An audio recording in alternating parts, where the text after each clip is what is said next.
Hello everyone and welcome back to The Other Castle. The Other Castle! I'm Andrea, one of the hosts of The Other Castle. And my name is Tom. What do you do? I am the other host of The Other Castle. That's two hosts in one castle. Let's go, baby. All right. This podcast is a video game podcast about the plot, lore, and more behind your favorite or your next favorite video game. Yes, it is. And we have got such a great game today. I'm so excited for this one. Oh my gosh. Bitch, me too.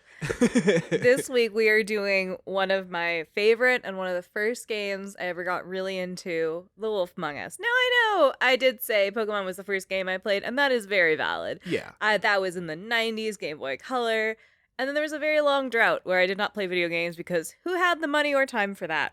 Fair. Not I. As you can tell, Tom did. I didn't. But... Well, we were living together in, I think, 2013 or so. Yeah, right around then. Yeah. You and I were working different schedules entirely. So I was working during the days and you were working during the nights. And I was bored at home and I was on my iPad. And I don't know how this happened, but I ended up downloading the first episode of The Wolf Among Us for free. Yeah. And you came home and I was under the covers playing this game on my iPad going, is this what video games are now? What the fuck? And I remember seeing you playing it and being like, no, like iPad games are like Angry Birds. Yeah. You're supposed to flick things or cut a fruit. Yeah, shit like that. And so when you showed me this and I played through that first episode kind of immediately after you did, I was completely blown away, one, at what tablet gaming had become. Yeah, entirely. This game is fucking wild. Like I said, it's one of the first for you games that got me back into gaming, I suppose, since I was into it with Pokemon, and fell the fuck in love with it. I'm so excited. I mean, potentially no Wolf Among Us, no The Other Castle. Truly. Yeah. It would have taken a lot for me to... I couldn't just jump into Red Dead. No. By the way, if you survived the Red Dead episode with us... Come say hi, because holy shit, what's the final time on that one? That was 4 hours and 50 minutes. Oh my god. I've listened to audiobooks shorter than that, like whole ass books. You could do that on a cross-country flight. You really could, yeah. If you guys are listening to us while you're traveling, thanks. And absolutely, and you're welcome for keeping you entertained. Yeah, entirely. Before we get into the episode, though, do we have any housekeeping? Anything you want to call out? I mean, if you are joining us from having met us at AmazingCon, welcome to the show. Hello. Thank you so much. Yeah, high fives. Other than that, no, there's no real housekeeping. We just have the show to do now. All right. Oh, cool. Just if you also are catching up from earlier in the season, we're talking salads, we're talking cons. I just feel like there's a laundry list of things in my head. It's really cool getting to see people in person. That was, after a long Rona, after a lot of being behind the mic and kind of doing this in our house, it's been really cool to be a part of the community, and we are so grateful for everyone that came up and talked to us. Truly. Podcasting is so interesting because it's so isolated. It's not like being a musician where you're in front of people, or a performer where you're in front of people. We're performing, but we're performing alone. Right. Working on it, putting it out there, and not doing a lot of interacting. So getting to actually talk to people is really cool. Yeah, and we are so grateful. If there are other events near you guys that you'd want us to swing through, let us know. We don't have the budget for a Comic-Con or a WonderCon just yet, but... it could be something cool to aspire to. Someday. Some glorious day. With enough of you listeners, it's a possibility. Do we sound like PBS? Like, thanks to viewers like you. Listeners like you. Yeah. They're not even viewing us. They're just fucking hanging out with a podcast. But hey, man, that's cool. Well, maybe we'll get tote bags someday. We'll figure it out. And even... post-recording, there's a lot of alone time that goes into this too, like the editing and the uploading and all that stuff. You were saying before, very, very isolating. So getting to interact is just absolutely wonderful. Yeah, and big ups to Tom. He edits these entirely. I do not understand how to do that editing part. I've been doing all the graphics and the flat stuff, but he does the actual audio production. So everyone, big hands off to Tom. Hands off. Am I Rayman? What the fuck does that mean? You get it. Yeah. I can make a Rayman joke. My wife said to keep your hands off me. That's not that terrible. Yeah, there you go. I'm feeling silly because this is kind of a dark game. It is a dark, dark game, but like, yeah, you tell people it's about fairy tale characters. It doesn't feel right to say that. No. And Knives Out is about a family reunion. Fair. The fuck? And Star Wars is just a Jerry Springer episode of You're the Father. It's a family drama. You're secretly twins. Anyway, all right. So The Wolf Among Us launched in October of 2013. So I played the first episode pretty quickly after it came out. Okay. And this came out worldwide across PlayStation 3, PC, iOS, like me playing on my iPad, and Xbox 360. Now, this comes from Telltale Studios, and this was the 22nd game from Telltale, which has gone under, if that sounds familiar, and are now resurrected as new Telltale games. True, true. In fact, there is a lost episode of The Other Castle. Oh my god. Where we got way too high and emotional and just talked about the downfall of Telltale Studios, and there's a reason that episode never aired. It's awful. Guys, we were violently high. Yeah, and also it was just a depressing episode because we were talking about people losing their jobs and how awful it was and just how sad we were that we weren't ever going to see The Wolf Among Us 2, but now we are. And like, I come from a Loot Crate background, so not just that I bought Loot Crates, I was the partnership manager at Loot Crate, which means I worked with Telltale. Like, I had phone calls with them. We worked with them. If you played the Batman series because you got it free in a Loot Crate, I did that. Which I've kind of hinted at that job now, but they've gone under, so like, what they gonna do? I don't think we had an NDA. I was gonna say, like, who knows? We have hinted at your really cool job quite a few times on the show. We have never mentioned what that really cool job was. I'm happy you're actually kind of addressing it now. Whatever.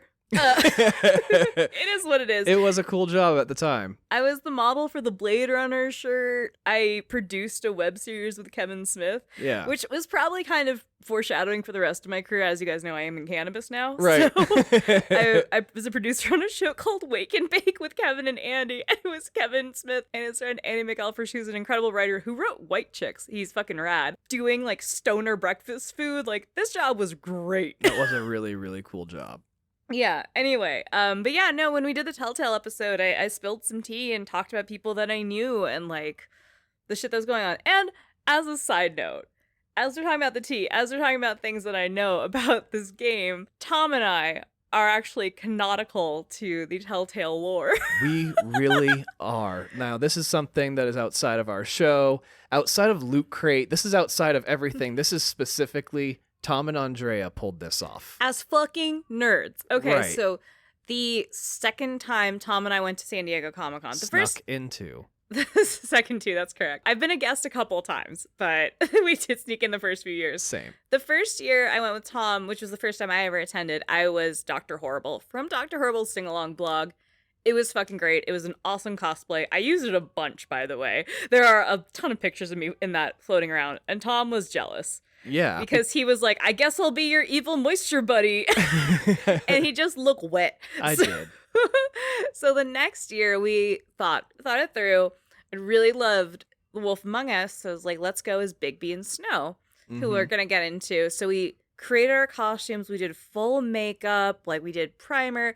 Tom has this beautiful hair that looked like Bigby, and he's got the scruff. Like, as a bearded man, it can be harder to find characters that have facial hair, right? Good cosplay characters for bearded men is shockingly difficult unless like you're big and huge and can be like a Kratos or like, you know, things like that. But just a normal bearded guy just looks like a normal bearded guy. Yeah, and even then Kratos has very specific like looks, hairstyling. Yeah. Like, he's bald. Sometimes you get him with the makeup and shit. So like, even in that realm, it's difficult. So we came in as Bigby and Snow. We're taking pictures with people. People really did stop to take pictures of us. It's really cool. Fast forward like 3 years. I am on the phone with the people at Telltale, and I'm like, by the way, like, selfishly and personally, I'm a huge fan. I love The Wolf Among Us. It's what got me into video games. Now I have video game tattoos and all this shit. You guys know I have this big ass dumb Wario tattoo because I love Wario for some fun. It's not a dumb tattoo. It's beautifully done. Oh yeah, it's very. But I'm a tattoo. dumbass for having it. Because who would wear that? Me. And they're like, oh, hold up. And they casually mention that there's a picture of me and Tom in their pitch deck on the page with the cosplayers showing how powerful the fandom is of Telltale Games. Yeah, we were in the official Telltale Games pitch deck. I wish I had it. I so wish I had a copy just to be like, holy shit. And you know what? I'm sure it's a collage. I've built these decks myself. Like I said, as a partnership manager, we had to build really cool shit that shows off user-generated content. So I know that we are in a collage of tons of people that are just hashtag cosplay, hashtag The Wolf Among Us, hashtag Telltale, whatever, in that realm. But it's still really fucking cool. That is pretty cool that we are on official documents over at Telltale. Yeah, or we were. This was This was when Telltale was like really swinging hard, and then prior to their bankruptcy and, you know, that liquidating and now coming back. So I don't think we're in the new one by any means, because again, this photo's very old now at this point. Yeah, that's like 8 years old now. But still pretty fucking cool that happened. Yeah, no, it's awesome. Just to throw it out, so this game is very personal to me, is what I'm getting at. Both of us. Yeah, entirely. It's our game. I mean, it gave me a gamer wife. I will forever be grateful for that game. It's true, and now I call out BioShots. You know the names of creators. You know the names of studios. You know shit like people that have been gaming for a long time don't know. We are casually gaming historians now. You mentioned that the other day. We were just hanging out talking about like Toby Fox and these single creators that build out games, and Tom had this moment of, oh my god, we know what we're talking about. We've accidentally become gaming historians, and not like the gaming historian on YouTube. He's fantastic. He knows his very shit. Talented. Yeah, but like we are becoming mini gaming historians by doing this show, and you know what? You guys kind of are too, because you're learning everything that we are learning. So. And that's our guarantee. Yeah. Useless information. You guys are going to be so good in like a quiz game one of these days. It's going to be fucking ridiculous. Yeah, if you do Geeks Who Drink, give us a shout out. You know what it's going to be? It's going to be, how old is Dr. Gordon Freeman? And then one person's going to go, Andrea's boyfriend, 27-year-old Dr. Gordon Freeman. And somewhere, like, my eyes will sparkle. Please give me that. Feed my ego. Yeah, that's what I need. Fucking inject me with that. What a fucking nightmare. No, I love it. That's great. Anyway, The Wolf Among Us. I'm so full of joy talking about this again for all the reasons I said. And I think I still do have my Snow White outfit. Oh, yeah. We still have the full costumes. Yeah, you definitely have your shirt still. Hell yeah, I do. It's just a black tie and some, it's not that crazy. No, but we did the cell shading on the clothing as well, the way that the game has. And we did I remember we did a test run of the makeup in our apartment late one night. Yeah. You kept going, so how do I get this fucking eyeliner off my face? And I was taking pictures to try and match it up, but we did a good job. It was pretty decent. Yeah, I think they're on the Instagram, and if not, I'll make sure they go up with this episode so you guys can check it out, because I definitely have the pictures buried somewhere, but good times. Anyway, so this game ran 5 episodes across October of 2013 through July of 2014. So similar to how Bendy and the Ink Machine was across a bunch of different episodes, a few months in between, same deal, but this came out a couple years before. And fully planned, unlike Bendy and the Ink Machine. That's true. This was fully storyboarded. Like, they had a start and finish where Bendy was able to adjust based on the players and the fan response, which is really interesting. This is very straightforward. I did read that Life is Strange 2 was able to adjust based on player responses and reactions. Wait, really? I didn't think they did. So there are... Okay, I guess spoilers for a different game now. I know you walk into this show knowing there's spoilers for this episode, but in Life is Strange 2, the protagonist, I believe his name is Daniel? Yeah. He has a friend from back home. I think her name is Lila. Right. And fans loved her, and they were asking, like, where does this go? So they included scenes of him calling her and trying to contact her on the road in later episodes to kind of follow up on that thread that they were not planning on including at all. No, I remember actually feeling kind of the same way about the character and wondering, like, that's such it's heartbreaking because it is a best friend that you're leaving behind and can literally never see or speak to again. Like, it's hard, and I can see why they would respond to that. Totally. And the writers were like, oh, shit. If you guys are into it, let's fucking go. Yeah, that's wild. Yeah, so unlike that, Telltale again, storyboarded, everything was ready to go. So Telltale got the licensing rights to 2 comic book properties in 2011. Of course, the Fable series from Bill Willingham. Bill Willingham's a great name. It's such a good name. And a comic from some guy named Robert Kirkman called The Walking Dead. Oh, I've heard of that. So because of the hype from the TV show, which had launched in 2010, so they got these rights very quickly, the Telltale team prioritized The Walking Dead, and it quickly became one of the most beloved series in the entire Telltale library, still to this day. Game of the Year. Oh, yeah. It won. So, yeah, I mean, good lord, that is a very beloved game. Totally. Maybe to the company's detriment. It's debatable, yeah, entirely. And we have those. We haven't played them yet. Again, I was friends with the Telltale people, and they gave me a code, and they said, oh, do you want to play some of our older games? And I said, sure, yeah, of course. I love the Batman series you've done. Their Batman series is absolutely incredible and builds on the consistent lore. I believe Troy Baker's Batman in those. Yeah. Fucking great. Really good games. Obviously gushed to death about The Wolf Among Us, and I thought they were going to give me, like, the Wallace and Gromit game or the Jurassic Park game. They gave me a code that had the entire library. So we do have the back catalog to get through. That's true. We got a lot of games to play.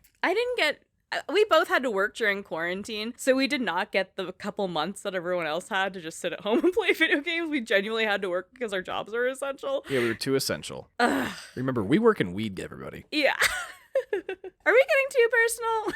No, I think, we've got so many more people listening, and we've got people that have been listening for a long time at this point, We got friends. Okay, it's like, I can't tell if relatable or TMI. We've met some of these people in person now, It's cool. A different podcast. It's cool when our friends ask about it, too. It's true. I'm not gonna lie. The Wolf Among Us game did get a lot of learnings from the feedback on The Walking Dead's success, and built some game mechanics from The Walking Dead's. And these mechanics do carry through nearly the whole Telltale catalog from here on out. So it's these quick time events, it's how to create stories, it's creating enticing stories from chapter to chapter, as well as overarching, really cool things. And yeah, it really became known kind of as like the Telltale formula. Yeah, and it's a great formula. There's a reason I'm still gushing about this shit years later. The Fables comics started in 2002 and has since wrapped up, ending in 2015. So this game kind of came out towards the back half of the comics life. The comic series was a total cult hit. It inspired a convention called Fabletown and Beyond. There's a script order from NBC for the 2006 to 2007 season, which failed, and that's okay. I was going to say, I didn't see that happen. There was a plot option from 2009 to 2010 from the ABC group, and that didn't go well. But in 2011, ABC launched Once Upon a Time, which is basically a shitty, cheesy version of Fables with more licensed Disney characters. Yeah, that's definitely the Disneyfied version of it. Yeah, it's gonna be a Gossip Girl or something, right? Just kind of a cheesy drama where everyone's fucking each other and jealousy. Yeah. I can't get into those. It's always just the same shit. Well, it was perfected with the OC, and then, everything else happened. Everyone, you know what? I'm gonna take a moment. Watch Hacks on HBO. Watch Abbott Elementary. Watch I Think You Can Leave. Watch Black Lady Sketch Show. I'm into that shit. It's fucking great content. This is all very true. 2 properties with Quinta Brunson, who is a genius, and I'm so excited to see where her career goes. Also, Barry and the Righteous Gemstones. We like HBO television. Oh, Righteous Gemstones was so fucking good. All right, back to this content, which I also love. This is just me talking about shit I like, which is very fun. That's the whole point of the show. I've also talked about games I don't like. That's true. Leisure Suit Larry, you did not like. I still don't. I listen to our episodes sometimes just to go okay, let's get in the zone. Let's think about the format and what works when we tell stories. I have not ever listened back to that one. I have zero desire. I just know it's going to be me going, fuck you for 90 minutes. No. So, like I mentioned, Fables has tried a couple times to go on TV. It hasn't stuck the landing, but the property does live on because there is a Wolf Among Us series that was announced in December of 2019. A trailer came out in February of 2022, and it is currently slated for sometime in 2023. I mean, this is a game that we've been waiting for for a little while now. And we all had lost hope because, again, the studio completely folded. Completely went under. So, like, to get the surprise announcement of a sequel to this game was Ugh. just, I couldn't believe my fucking eyes. They did something really great with it, too, because Telltale reformed, I think is a fair way to say it. And they released a video of voice actors from the original Wolf Among Us reading out comments going, "Release Wolf Among Us 2, you cowards," and all this shit. And at the end of it, it goes, "The Wolf Among Us will return," or something to that effect of the tag. In production now. Yeah, it's so good. Yeah. And like I said, they did drop an actual trailer in February of 2022. And it's a beautiful trailer. We get Bigby back. He's fucking shit up. He runs into fairly like a Wizard of Oz situations. We get the Tin Man and the Scarecrow and a redheaded girl. Oh, I'm so excited. Yeah. But let's talk about this one first. Yeah, so the first game was delayed a few times to ensure they had a perfect tone to go along with it, because this tone is also very specific. And they really wanted to swing hard to follow up The Walking Dead, because The Walking Dead was a good crossover splash. You know, they got to ride on the cloud of the show, and they couldn't miss with this one. And they didn't, honestly. This game's great. Yeah. So when it did launch eventually, the unique gameplay, the noir crime drama tone, and the gritty take on these childhood beloved characters excited reviewers, and the game was really well hyped. So much so that IGN had the first episode for free as a game feature of the month, which is where I found it and started playing on my iPad. I mean, that shit works. It worked. I have no idea why I was on IGN. I have no idea how this happened, but it got us to pay for the other 4 episodes. Changed my life. The game sold approximately 3.5 million copies. Good for it. Hell yeah, Wolf Among Us. And, you know, that's pretty great because it's also across a bunch of platforms. So, you know. Yeah. They did the right thing. Telltale's not an indie studio, but they don't make big, expensive games. Yeah, they're like a lowercase a title. Yeah. Like, we're not getting a AAA title. We're getting like a... Single A. Yeah. So the game itself follows Bigby Wolf, who is the sheriff of Fabletown, a section of 1986 New York that houses many fables, a collection of living characters from classic children's stories who live in the real world now. Bigby is, of course, the big bad wolf. The big bad wolf. And boy, is he bad. Boy, is he sexy. We need to stop doing games where it's just me talking about how hot everyone is. I know, and it's rare for you to talk about how hot all the guys are. I know.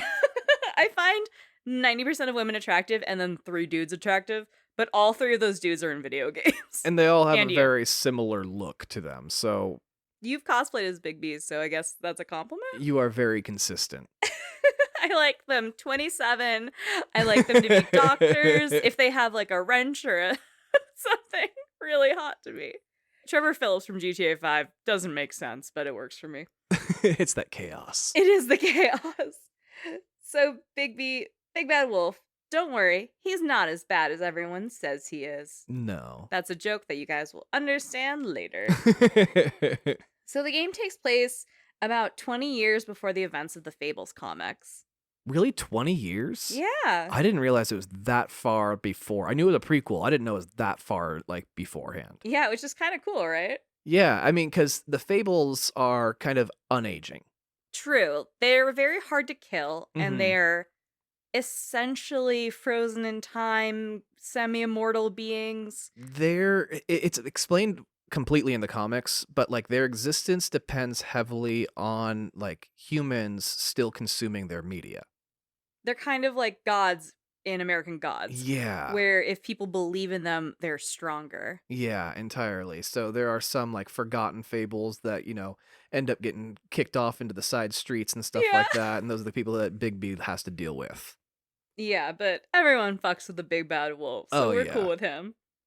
So in terms of gameplay, if you've played a Telltale game, you know how the game functions, but each episode is like 1 to 2 hours-ish. The gameplay itself runs as QuickTime events and investigative exploration, and Bigby can change the outcome for both himself and the lives of other characters. because this is a choose your own adventure. Very much so. I think this was like my first one that I ever played too. I mean, same. Yeah, that really had the whole branching narratives into that many different outcomes. Yeah, and now we're doing shit like this, and what was the last one we did? The David Cage game. Jason! Oh, we pulled off Heavy Rain. Heavy Rain, thank you. I don't know how I forgot that, but every time we see the name Jason, we both just start screaming it like assholes. Like lunatics. And that's a game that came out in, 2010? Who gives a shit? Calm down. Why are you yelling? Sean!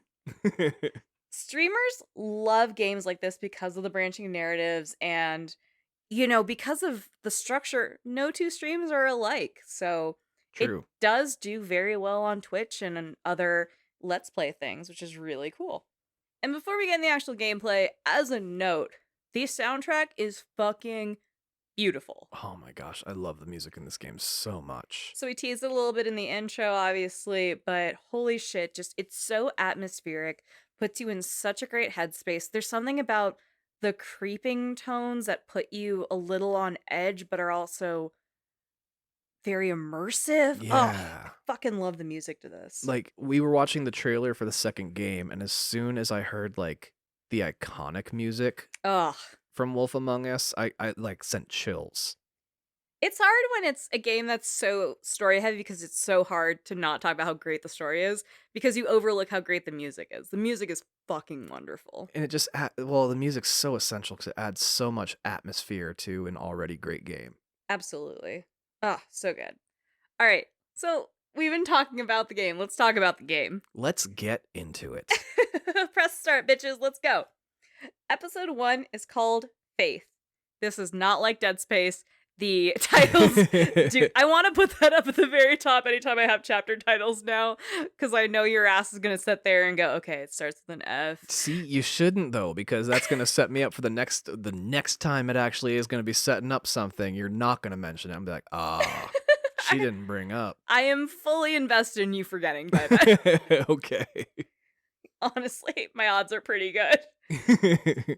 So, as context, the Fables were kicked out of their homeland and live in New York now, as many people are. Yeah. It happens. You move on, you move up. It's an immigrant town. Yeah, absolutely. Sheriff Bigby protects them from each other and keeps the peace between the Fables. It's a tight community. Yeah. It's been hundreds of years since they've been there. It's about 1986 now. And we open on Bigby, who's responding to a call at this trash-ass apartment building. And he sees Mr. Toad, who's a small British frog about 3 feet tall in a sweater. He is so great. He is absolutely just Mr. Toad for Mr. Toad's Wild Ride.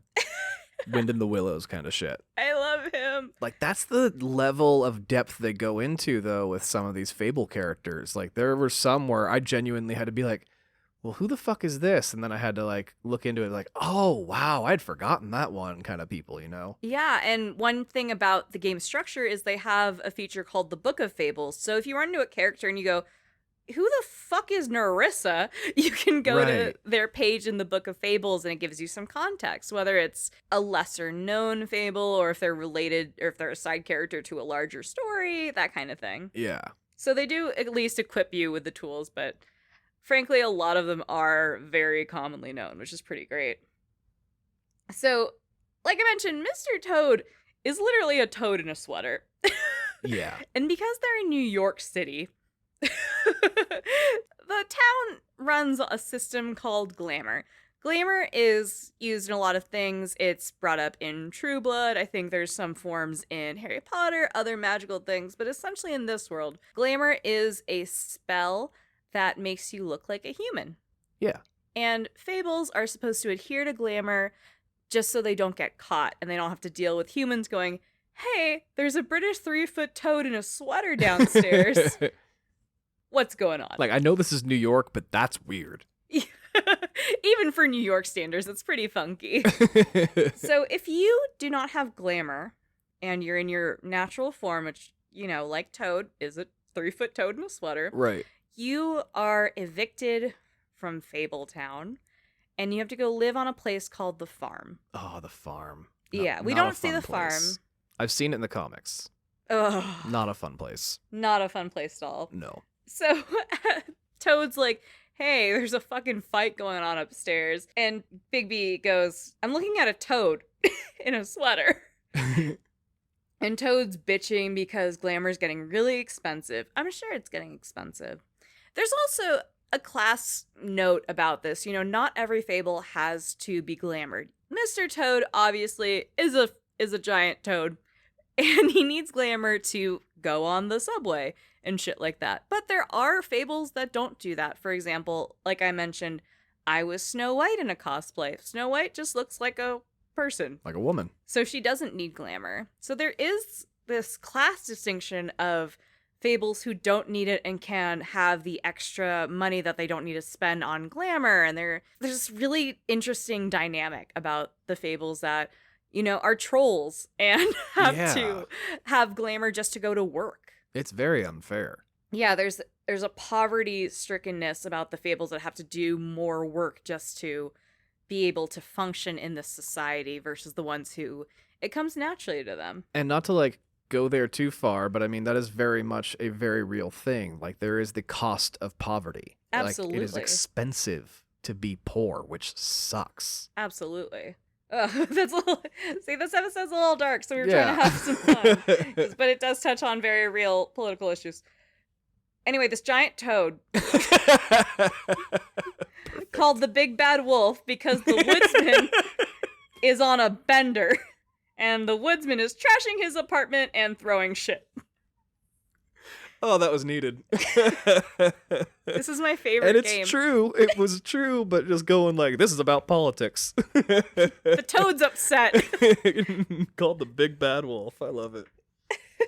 So Bigby goes upstairs and he hears the Woodsman just screaming, freaking out, and he's eating up a woman. Mm-hmm. Now, the Woodsman is a giant fucking lumberjack looking ass dude, and he threatens Bigby with the axe again, implying that he is the Woodsman that indeed killed the Big Bad Wolf when he tried to eat Little Red Riding Hood. Yeah.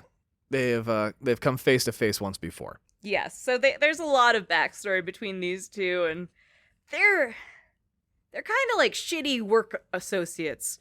Yeah, you know, in terms of the fables, and again, a lot of this comes more from the comics, is just in terms of how they relate to the other characters from their own stories. Yeah. A lot of like the rivalries they've kind of gotten over by this point, but they recognize that they need to still kind of maintain that rivalry for their story. It's a fascinating dynamic that they have to maintain. It's like when families don't like each other. Yeah. We talked about this in Red Dead, the Greys and the Braithwaites.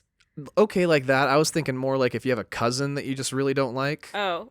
Like the Greys and the Braithwaites. Yeah.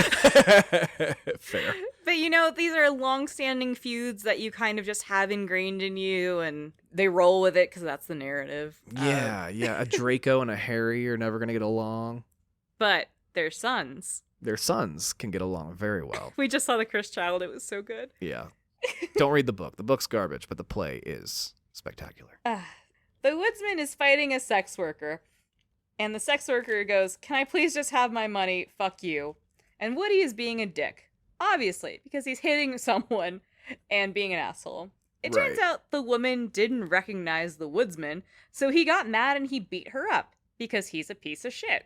I mean, you know, we lived in LA. We've seen celebrities and we've seen former celebrities. And it is sad when a former celebrity is very desperately trying to be recognized. Yeah, that's a bummer. It's sad to see, I can tell you that. So, Woody, the Woodsman goes by Woody, so if you hear me shorthand it, it's Woody. Okay. Runs at Bigby, sends him through a window where he lands on a car, and it happens to be Toad's car. Oh, poor Toad. How do I know this? The license plate spells Toadaly.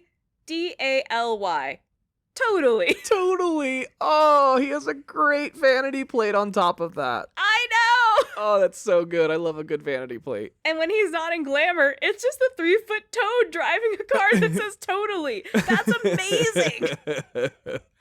Oh, that's so great, but it's also really expensive. Especially in New York, I'm sure that's a very expensive state to have vanity plate in. Oh, not just the vanity plate, but the damage that Bigby just did to his poor fucking car. That's true. Bigby did just destroy his car. Yeah. Also, why does he need a car in 1986 New York? The subway was amazing. And you can only go within your neighborhood, really. That's a very tight-knit community. Yeah, it's kind of impressive he had a car. Truly. Woody comes up to strangle Bigsby, and as Bigby starts to pass out, the woman, the sex worker, hits him with his axe, takes the money, and is like, "Hey, Bigby, you good?" Yeah, they can take so much damage. He doesn't die because, again, fables are very hard to kill, but it sedates him enough where he's like, oh god.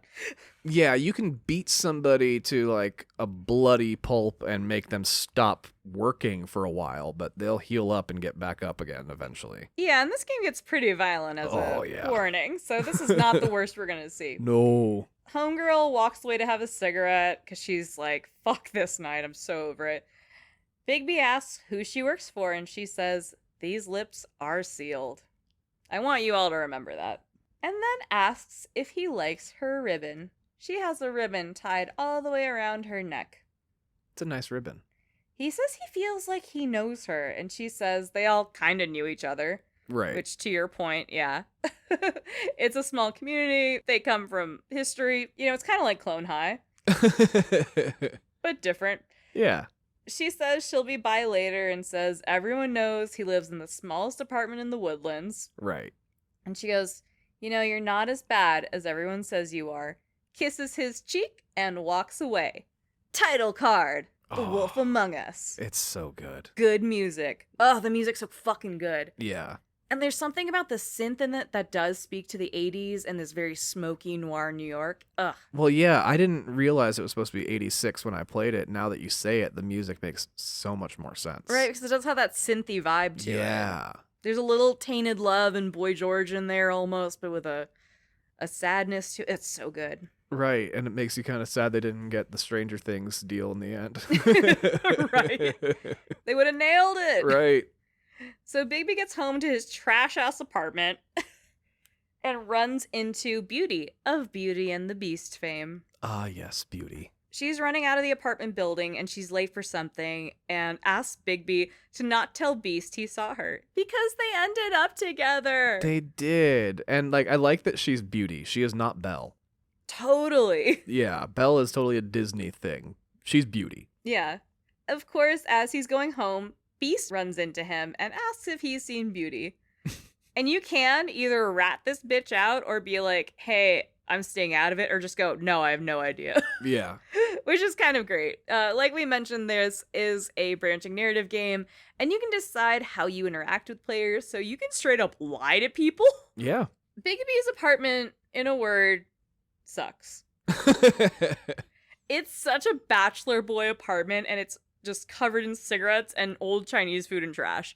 It's fucking gross. Yeah, I've lived there. I know. And he has this roommate named Colin. Who's Colin? He's a giant pig. I've also had a roommate that was a giant pig named Colin. Colin was cleaner than you. Colin chain smokes. Like you're Colin who smoked a lot. Yep. And Colin is one of the 3 pigs who lost their home to the big bad wolf. He is. Poor little guy. The fun thing is that Colin and Bigby both smoke Huff and Puff cigarettes. Oh, that's really good. I know. And I also like that Bigby is the big bad wolf across different stories. Yeah, it's the same core wolf. Yeah. Let's call it. There's only one big bad wolf. Any story that has a big bad wolf, it was Bigby. He's very popular. He's the Kevin Bacon of this world. Totally. And Colin finds a way to mention to Bigby how back in the day, Bigby ate a lot of people and people are afraid of him now. And Bigby sleeps upright in a chair and is woken up by Snow White banging down his door. Oh, Snow White. I love Snow so much. Snow White is a busy business bitch who only cares about business. That is damn right. And she is the assistant to the director of operations, so she is kind of the vice mayor? Yeah, she's like deputy mayor. Yeah, vice mayor. I don't know how their politics work. Fuck It's okay. off. So she runs shit. She's always got a folder in her hand. She's got a messy business bun. She's always from the office of the mayor. She takes him outside to where they see the severed head of the sex worker he met that night, just sitting on the stairs of his apartment. Just sitting there waiting. She talks about how there hasn't been a Fable murder in a long time. And in the severed head is a ribbon with a ring around it that Bigby finds. Oh. I told you this would get way more gruesome. And it's going to keep getting more and more gruesome. This game is gory. Yeah. So while you're investigating, it's noted that her head was placed there carefully and deliberately. So it wasn't like it was thrown. Right. It was very much placed and thought out to go, this needs to go here.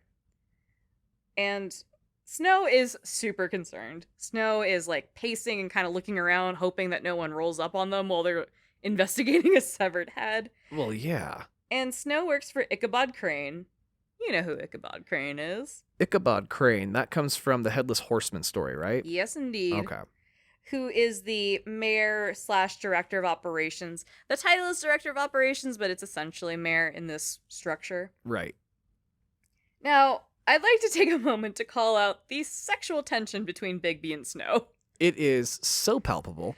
It is, and it's not one of those things where you can kind of play in or out. You know, in the Batman games, as Batman, you can have tension with Catwoman or not, and you can fuck or you can decide not to. True. There's not a lot of physical contact. I'll stop that right now. Bigby and Snow don't hook up, but they clearly are into each other. Yeah, and again, I think that more that's because of the comics. Yeah, and spoiler for the comics, though, they do end up having 7 children, which is very cute for Snow White. 7? Really? I did not get that far into the comics. Oh, that's really sweet. I saw it in my research. I thought that was very cute that they have 7 for the little dwarves. Yeah, it takes them a very, very long time to make anything happen. But as a result, like you said, we get so much great sexual tension between the two of them. Oh, it's so good. So Snow is assistant to Crane, and Bigby works with her under his leadership. So he's kind of the boss to both of them. They both kind of work for Crane. Right. Because it's like Parks and Rec, right? Right. There's no other cops. It's only Bigby. So, like, he just takes marching orders from the top. Yeah, of what to investigate, shit like that. So Bigby goes to Crane's office, and he's a piece of shit. And is leaving for a morning massage of all fucking things. Like, fuck Ichabod Crane. And Ichabod Crane is like, I mean, in the way he looks is like 90 years old. And in Fable World, he's like 700 years old. Yeah. But yeah, he's like 90 years old. He's old as shit. He is like he looks like he's falling apart. He's crotchety as fuck. Yeah, he's a crotchety ass old, like gangly man. Yeah. So Bigby and Snow are going, hey man, there's been a murder. And he goes, I have to have a massage. Get out of my way. You two figure it out and figure out why. Like an asshole. Right. Bigby and Snow trace the ring that was found in the woman's mouth to the story of the donkey skin girl who goes by the name Faith. Donkey skin girl. Yes, I'm sure this one might be a little bit more rare for people to know, so I brought some backstory. Please, from the Book of Fables. I've played the game and I've already forgotten what donkey skin girl was. Because who the fuck is donkey skin girl? The story goes, a king and his queen lived far away. The queen grew ill and told the king he could remarry someone equal to her beauty, which after a long search was their daughter Faith. Ew.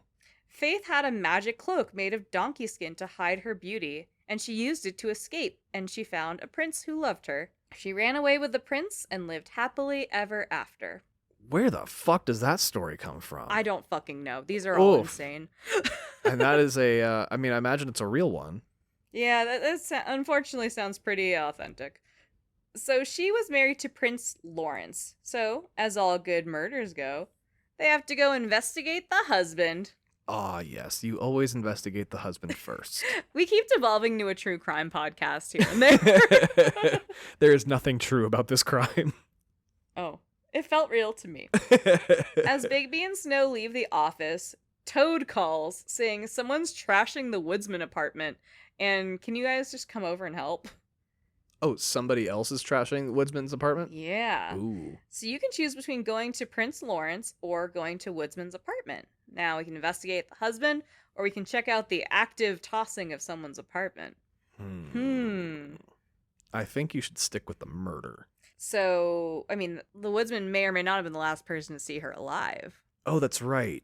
And now he's thrashing your place? Someone's trashing his apartment. Oh, someone's trashing his apartment. Yeah. Ooh. Damn. Those are some good leads. All right, where do you want to start? Like I said, let's start with the prince. Okay. At Prince Lawrence's apartment, Lawrence is near death. Oh. And I want to make it very clear, he can live or die in this scene, depending on how you play it.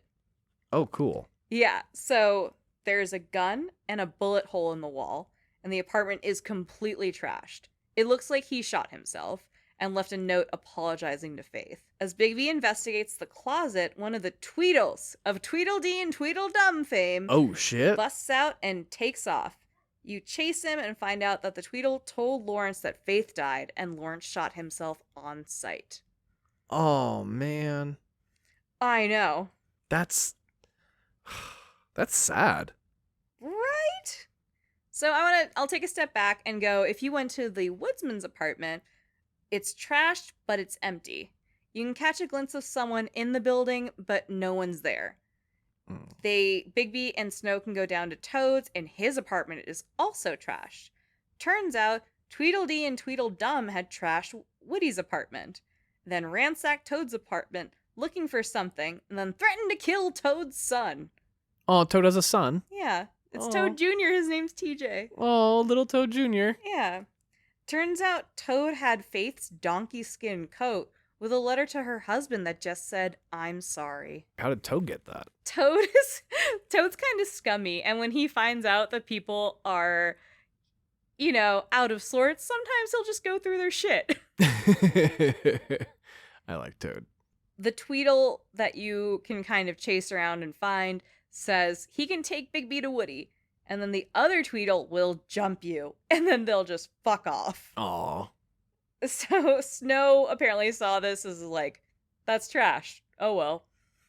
And Tweedledee and Tweedledum are fucking massive. They're huge and they're terrible. I Yeah. fucking hate them in this game so goddamn much. And not just fat, like they're really tall. They are rotund big boys. Yeah.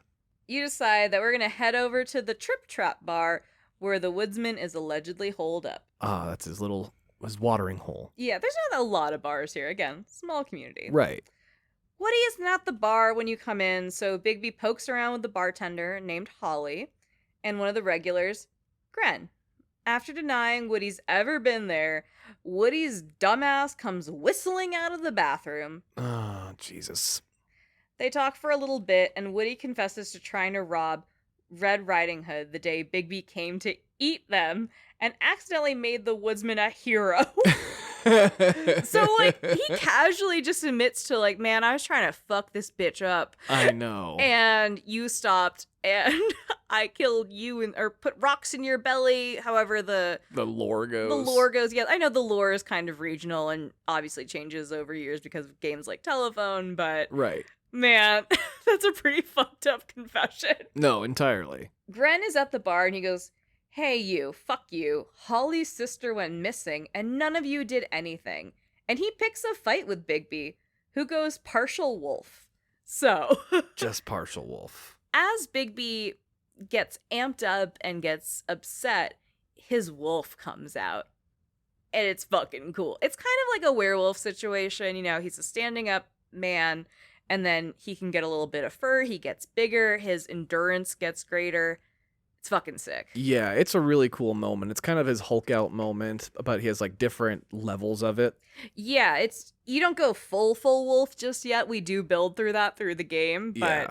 for level 1, chapter 1, this is pretty great. Yeah, you're kind of a wolfman situation here. And it's reasonable that Gren's like, "Hey, fuck you. Someone else went missing, and now you're tripping over someone else. Yeah. We've been trying to fight this." And Bigby goes, "Man, I have no budget. I'm one guy. I'm one man." And like I mentioned, this can get gory. You can tear Gren's arm off entirely. Yeah.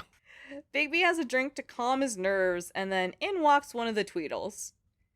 The Tweedle recognizes Bigby, and he looks around and goes, ah, fuck. And Woody takes this moment to go, ah, fuck. And they both run. Because wouldn't you? Yeah, I would if I saw the wolf man staring at me. And in my playthrough, at least, you just dismembered someone. Right. Casually at a bar and then had a drink. So, not the best place to be. And you're the sheriff. You're the sheriff! A-cab! So, you can choose whichever one to arrest and chase after, and you can grab either the Tweedle or Woody. Doesn't really matter at this point. Okay. You have one of them arrested in cuffs, and as you're walking back to your office, there are police sirens everywhere. Your office is also in the same apartment building you live in, for context. It's really just HQ.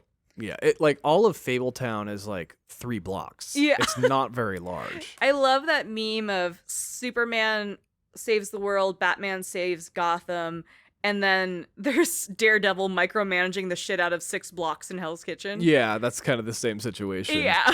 I was really excited when I went to New York Comic Con. I checked into a hotel that was in Hell's Kitchen, so I got to post that as my check-in, I'm here thing. That's dope. So you're walking back to your office, your apartment building, and there are police sirens everywhere. And like we mentioned, there's no budget for Fabletown PD. This is NYPD. Yeah. So, something crossed over. The real cops are here. At the steps of this building, exactly where you found Faith's head is the head of Snow White. Ugh. But we know she survives because he mentioned they have 7 kids, so... Fuck, I buried the lead! Oh no! It's all good. I mean, it is, but it is very shocking, and that is how Chapter 1, fully ends. It shows her head and then cut to black. It's such a good ending. So that is the end of Chapter 1. And then you wait a couple months for the next follow-up. This was a fucking era for gaming, let me fucking tell you. Yeah, you don't see it too much anymore. Even, Life is Strange went to just, a straight release for the 3rd one. Yeah, they did, didn't they? They're True Colors, full game, let's fucking go. Yeah. Smoke and Mirrors is Chapter 2. We pick up, Bigby is almost immediately taken in by the NYPD to be questioned for Snow White's murder. Well, yeah, because, I mean, you're, her partner. Yeah, and you're rolling up, you've clearly been photographed together and shit, being running around and stuff, so, hey, what's going on? And obviously you roll up with someone in handcuffs and you run over to go, oh my god, that's my boss's fucking head. Yeah. Shit. So this is the regular NYPD, so he can't allude to the Fables or anything like that. He can't go, well, Mr. Toad fucking called me, and then Tweedledee hit me, Let me call up Ichabod Crane real quick. Yeah, let's have Ichabod Crane come fix it. And he'll have the 10 Woodsmen come down here, and we'll have a party. I'm glad you mentioned Ichabod Crane, because while he's getting questioned, Ichabod Crane shows up. Oh, okay. So he casts a mind wipe spell on the cops and takes him back to Fabletown. So doing a literal wave of the magic wand to get him out of that situation. Yep. That's right. how we deal with Mundies, who are known as the humans, the muggles, essentially, of this world, the non-fables. Oh, so it was more like a Men in Black moment where he just flashy thinking them and then he's like, all right, let's go. Totally. Awesome. Got his noisy cricket and shit. Noisy cricket get wicked with you. Sorry. You couldn't resist. I couldn't. You give me an opening to sing a Will Smith rap, I'm gonna fucking do it. I'm weak. So back at the office, Crane has Bigby start interrogating either the Woodsman or Tweedledee, depending on whichever one you arrested. Okay. Which is kind of cool, too, just to see your actions go chapter to chapter. Because there's so many games where when it's broken up, it kind of resets and you just deal with it. And honestly, that does happen in later Telltale games, too. Yeah, it doesn't carry over as well during these early ones. Yeah, but, these are pretty cool. So, whichever one you arrested, you're gonna fucking interrogate. And you're in a shitty interrogation room, which is kind of cool. Right. And then Blackbeard is here for some fucking reason. The pirate? Yes! Okay. He's a billionaire in this world. For some fucking reason. I guess it's all the pillaging. I was gonna say, it's all that treasure. Yeah, the treasures. So Blackbeard's here too, just being involved. And as Bigby's getting riled up, Snow White, who's alive, walks in the door and goes, what the fuck are you all doing? Gasp. Snow White's alive? Dun dun dun. All right, so now as everybody's picking their jaws up off the floor. She's second billed, guys. Like it's not a Scream Drew Barrymore situation. That doesn't happen. So clearly Snow White isn't dead and is like, "Hey, the fuck are you all doing?" Right. So it turns out that Toad's son, TJ, Toad Jr., was swimming and found the decapitated body in the river. Oh, as you do. He's a little baby boy, and he goes, "He didn't have a head." He's too young and innocent for this world. Oh, so he's not all like, "Hey, you want to see a dead body about it?" He's more like, "I had to see a dead body." Fully the latter. Oh. He's a sweet little angel frog. And Bigby and Snow have a corpse to investigate now. So let's just fucking do that. At least there's a body to go with the head. While the body certainly looks like Snow and is wearing clothes similar to Snow, real Snow, notices small differences in her clothes, and they deduce it's someone in desperate times who, for some reason, used glamour to look like Snow. Oh. And it's very surreal for her, I'm sure. At one point, Bigby goes, "Are you good?" And she goes, yeah, let's just fucking get this shit over with. Oh, if I was Bigby, I would start being like, "All right, did we actually have that conversation yesterday? Was that you I was talking to?" Fully. Like, I'd get paranoid as fuck about who have I been talking to the last day. Totally. So as they're searching fake Snow's dead body, the cheap glamour starts wearing off, and she transforms back into her natural troll form. A troll. The irony that she's trolling them as a troll. That's good. Palpable. They know one troll, Holly, the bartender, whose sister went missing. Oh. Well, that's at least going to reveal that. A clue! Yeah, but she went missing. Where's she been? What's she been doing? Oh, this is good. She might have been Snow. So you go to the bar, the Trip Trap, and Gren is still all fucked up there. You know, most people rip his arm off. He's got no arm. And he doesn't like seeing you. No. And Holly says it's definitely her sister Lily, who was a sex worker that wanted out of a club downtown, the Pudding and Pie. The Pudding and Pie. Now, she was a troll that was a sex worker? Yes. Was like, they're a high demand for troll pussy? Have you ever been on the internet? Oh, that's true. If you type in any woman's name and the word foot. That's oh, wow. That's bad enough. Yeah. So, honestly, just the word foot. We don't even need to get into genders. I don't know why I gendered that.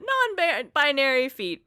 Any foot. Any foot. Any foot. So, yeah, there's a market for trolls. And again, in this world, there are glamours. So if you think about, you know, that episode of The Boys where they had Doppelganger transform into someone for Homelander to fuck. Oh, that's right.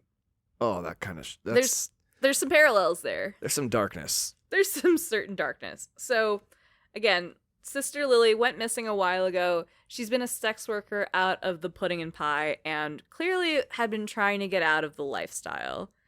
It's not for everyone, and this is a world with very strange rules and regulations, so doing something like sex work in kind of a seedier place out of a club, probably not the best environment. Got it. I mean, she's dead now, so... Right, clearly this didn't work out too well for her. Didn't go great. So you go to the Pudding and Pie Club to investigate, and it is this sleazy as fuck strip club run by this scrawny shithead named Georgie Porgie. Georgie Porgie Puddin' Pie. Kissed the girls and made them cry. Now, see, I didn't know who Georgie Porgie was. You clearly do now. I know, but when I was playing the game, he has a tattoo across his neck that said "Kiss the Girls." It looks so cool, to be real. So I actually thought he was supposed to be like Sebastian from The Little Mermaid. It's Flounder, but as a badass, dude. Yeah. Flounder as a pimp. But this is an example of like, I had completely forgotten Georgie Porgie as like a nursery rhyme. Yeah. Playing this game, and then I had to look in the Book of Fables, like, oh, that's who this guy's supposed to be. Okay, I'd totally forgotten this one. If you play this, use the Book of Fables. It's very helpful. Yeah, it really clears some shit up for you. So Georgie Porgie is this trash-ass scrawny pimp with a Cockney accent. It's exactly what it sounds like.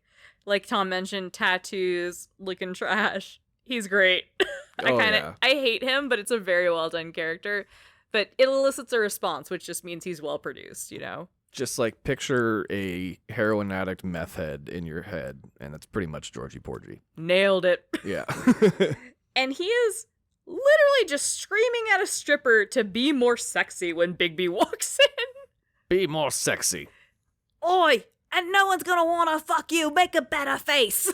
Make a better face. Shit like that. Bigby intimidates him by either looking tough and talking shit, or just breaking things in the club to get Georgie to reveal his client list. I mean, messing up his place of business, that's going to make him talk, actually. Absolutely. This is Yeah. some street justice shit That's how he Bigby's makes doing. his money. Yeah. So Bigby gets the client list and sees Lily was with a Mr. Smith at the Open Arms Hotel. I mean, who uses their real name when they're having the sex worker over? Like, Oh, I know. I barely use my real name on social sometimes, you right? know? I'm like, I'm not going to tag this. You fucking kidding me? My name's not Tom, everybody. I'm kidding, it is. If this is how I find out you've been lying to me for so long, I check our marriage license. I'm like, who's Steve? The fuck? So Bigby heads to the Open Arms Hotel to look for clues. You're in detective mode. Oh, detective mode.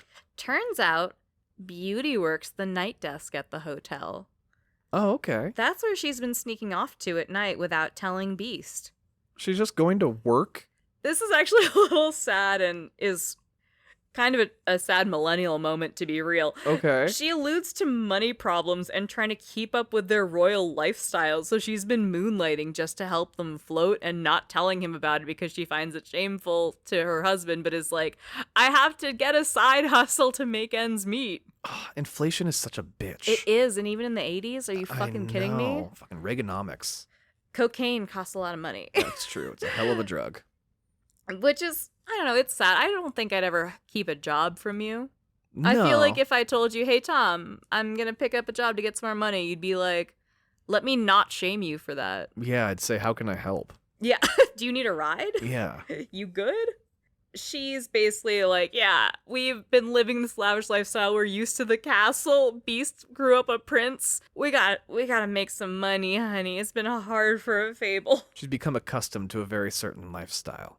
Yeah, exactly. So he goes, yeah, that's fine. I don't really give a shit. That's between you guys. I need to get into this room because it's where Lily clearly was before she died with Mr. Smith. I have to go check this room for clues. Okay, and imagine if you had screwed her over earlier, she would not help you kind of shit. She's at least crankier about it of like, Yeah. fuck you. You told on me. And he goes, why the fuck am I involved in your marriage? True.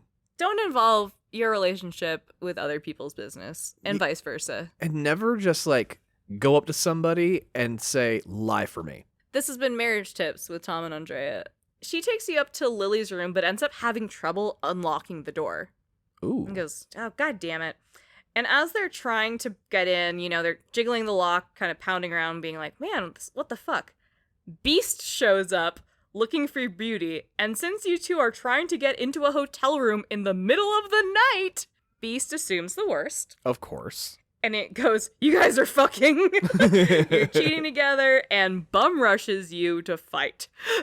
I mean, Immediately. Yeah, considering, like, especially if you had, like, lied to him earlier, it just looks way worse. That's true. If you're like, I never saw her, and then the next time he sees you, you're jiggling the door to a seedy hotel room. Yeah. Yeah, that's trash. So the way he tackles you, he bum rushes you into the door frame and busts the door down. Oh, damn. So you're actually able to get through the door now. When you get into the door, the room itself is full of flowers and blood. Flowers and blood. That is a great description. This clearly looks like the room where Lily died. Ooh.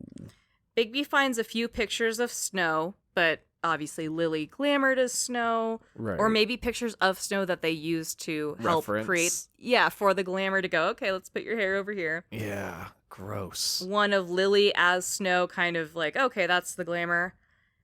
With Ichabod Crane. Ichabod. Ugh. He was Mr. Smith the whole time. Oh, that's so fucking gross. So, like, what was he doing? He was, like, he wanted to fuck his employee. Yep. Oh. Ew. God, and, like, Ichabod's just gross looking to begin with. Yep.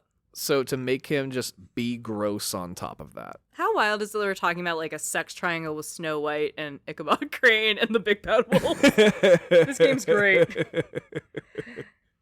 Ugh.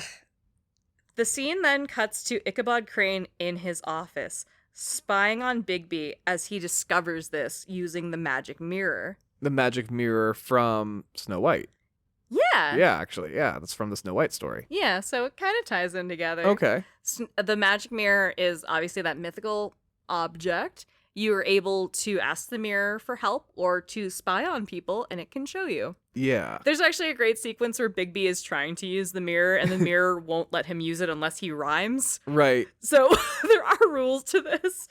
But now Bigby knows Crane is the person who was fucking Lily while Lily was dressed up as Snow.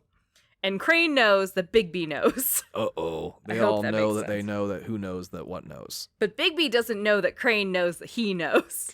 Okay, now that is a problem. Sorry. Ichabod Crane breaks the mirror with the magic lamp. A real sentence I just said. Oh no, but like the mirror's sentient. Yeah, it is sentient. There is a soul in there. There's a person in that mirror and he just broke it. And that's where the episode ends.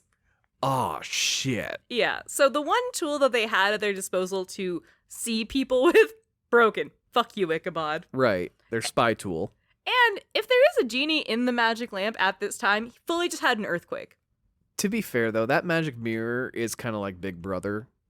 That's true. Should know, we use this? Yeah. Should it be a resource? Should it be used under specific circumstances? He's clearly using it just for shits and giggles. You know, it's like in the second Batman, the Dark Knight movie, where he uses the cell phones to try to find the Joker, and he's like, this is fucking wrong. Lucius Fox is like, I don't feel comfortable using this at all. I will make you full, like, bulletproof shit so you can take people nearly to death, but this feels bad. Yeah, and like that was too far for even Batman, but fucking Bigby's got this all-powerful mirror that can kind of show him whatever the fuck he needs to see. Yeah. I mean, not anymore. Now it's broken. Yeah, now it's broken, so. Chapter 3 is called A Crooked Mile. Ah, Crooked Mile. So now Bigby knows Crane killed a sex worker who was glamored to look like Snow, his assistant. Yeah. I mean, he knows that he hired a sex worker to dress as Snow. Yes. We don't necessarily know that he killed her, do we? That's fair. You know? He was definitely there when some shit went down. Yeah. Yikes. But still, pretty bad. So Bigby heads to Lily's funeral. Out of respect, you know? Sure. The body's been discovered. Holly's aware. The family knows. Gotta give her a proper troll goodbye. If Prince Lawrence is alive and you manage to save him or keep him from shooting himself, he's there, which is kind of nice. Oh, okay.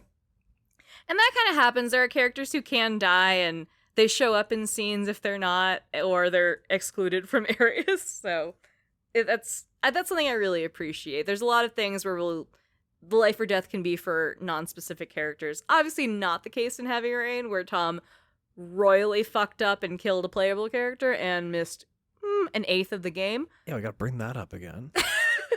It makes me laugh. So, But you're right. There are no main character permadeaths in this game. Yeah, but it creates a really interesting sense of community when you see these people show back up or not show up at all and clearly have their presence missing. Yeah. Snow White takes her role in the community very seriously, so she gives a eulogy to Lily and wants to make sure she's participating and showing love for this person that unfortunately the community wasn't able to protect. Yeah. Bigby kind of hangs back because he's not really a funeral guy. And the Tweedles roll up to the funeral, put shotguns to his back, and tell Bigby to back off of this investigation on Crane. Well, I mean, that just makes me want to investigate more, but okay. Oh my god, right? Once Holly, who again, Lily's sister, sees the Tweedles at a fucking family funeral, she unglamours back into a troll and is like, fuck you, and a fight breaks out. Because Holly's the baddest bitch. Hell yeah. And like, I imagine troll means like gigantic and strong as fuck. Oh, she's big. Yeah, she's got horns. She got like buck teeth and shit. She's crazy looking. Hell yeah. She's like an orange tone. A bunch of people can get hurt at this point. And Bigby gets super fucked up. and shot. Oh. Just straight up catches a bullet. Oh, shit. Since he gets shot, he goes to Dr. Swinehart, who only gets most of the bullet out and says that some of the shrapnel will just have to naturally be forced out eventually. I'm sorry, Dr. Swinehart? Yes. All right. They're not all super whimsical, some are just funky. Some's just Dr. Pighart. Yeah. He also seems to be, like, the only doctor in town. I mean, I imagine Fable anatomy is very specific. Yeah, I mean, like, Colin's a pig, so yeah. I guess you need a vet. And when you've got, like, these super healing, super strong beings, it's a little bit more difficult to deal with. Yeah, I'm sure, like, troll medicine is very different from humanoid medicine, and Bigby's kind of a werewolf, to be real. He's a man, he can control when he turns into a wolf. Yeah, he's like... Similar to a werewolf, that's not a traditional werewolf, but... Right, because as we were talking about earlier, like with Mr. Toad, how there's the glamours and you gotta pay for them, there's also, like, permanent glamours, too, situation going on. Yes, there is just full-on, this is me now, shit. Yeah, and that's more where Bigby's at. He hasn't paid for, like, an expensive glamour. He's, like, really just become a person. He's found his humanity. I think that's a very interesting thing that you've called out. Yeah, because in stories traditionally, just a wolf. Yeah. Like a straight-up bark shit. But he's in a weird place where he can control his changing. Mm-hmm. It's interesting. Anyway, he's catching his bullet out. Right. Back at the office, Snow is just getting super frustrated and sees that Crane shattered the magic mirror. So they cannot put eyes on him. Right, so he can disappear. Yeah. I mean, he can kind of just do whatever he wants and know that the magic mirror cannot find him, essentially. Right. But yeah, to your point, yes, he can just kind of socially disappear. Bigby is like, ouch, my bullet hole. So they try to piece the mirror back together, but it turns out that Crane actually took a big shard of the mirror with him. So it cannot be put back together at all. So they do not have a chance of getting it back, even if they tried at this point. I mean, smart man, that Ichabod. He was a thinker, to be fair. That is a big brain move. Right. They also find a Fables book with a page torn out of it relating to a magic object that Crane must have taken. So in the office, there are a bunch of books, which is really cool, that talk about the Fables and are essentially nursery rhyme books and those, fucking Hansel and Gretel books, the Canterbury Tales. Mother Goose, shit like that. That kind of stuff, okay. Yeah, those compilations of books that go in, Grimm's Fairy Tales, shit like that. Yeah, totally. So it's their history, and there are obviously books like the D&D manuals that go into here are what all the dragons do and here are all the mythical objects and shit like that. Right, and they are usually like in the original language and the original context and stuff too. So like where, you know, the Americanized version gets kind of bastardized and turned into all sorts of things. Like if you hear what the original story of the Little Mermaid is, it's really fucking sad at the end. Like it's there's so dark. No happily ever after in the real fucking Little Mermaid. But, you know, the Disneyfied version has become like very happy ending. So if you're only used to that version, you need the original context, and they have those original contexts there. Yeah, and to your point, that's the issue with a lot of like older religious texts and stuff. They've been passed down and translated over and over again, so a lot of the original meanings have changed a lot. Yeah. It's very tricky. So same thing, that's why they have these really ancient texts of the original words, so they can reference stuff, because they have a very specific culture. Totally. It's so funny we're calling this a culture, because I'm literally like, and Snow White was trying to put the magic mirror back together with the big bad wolf.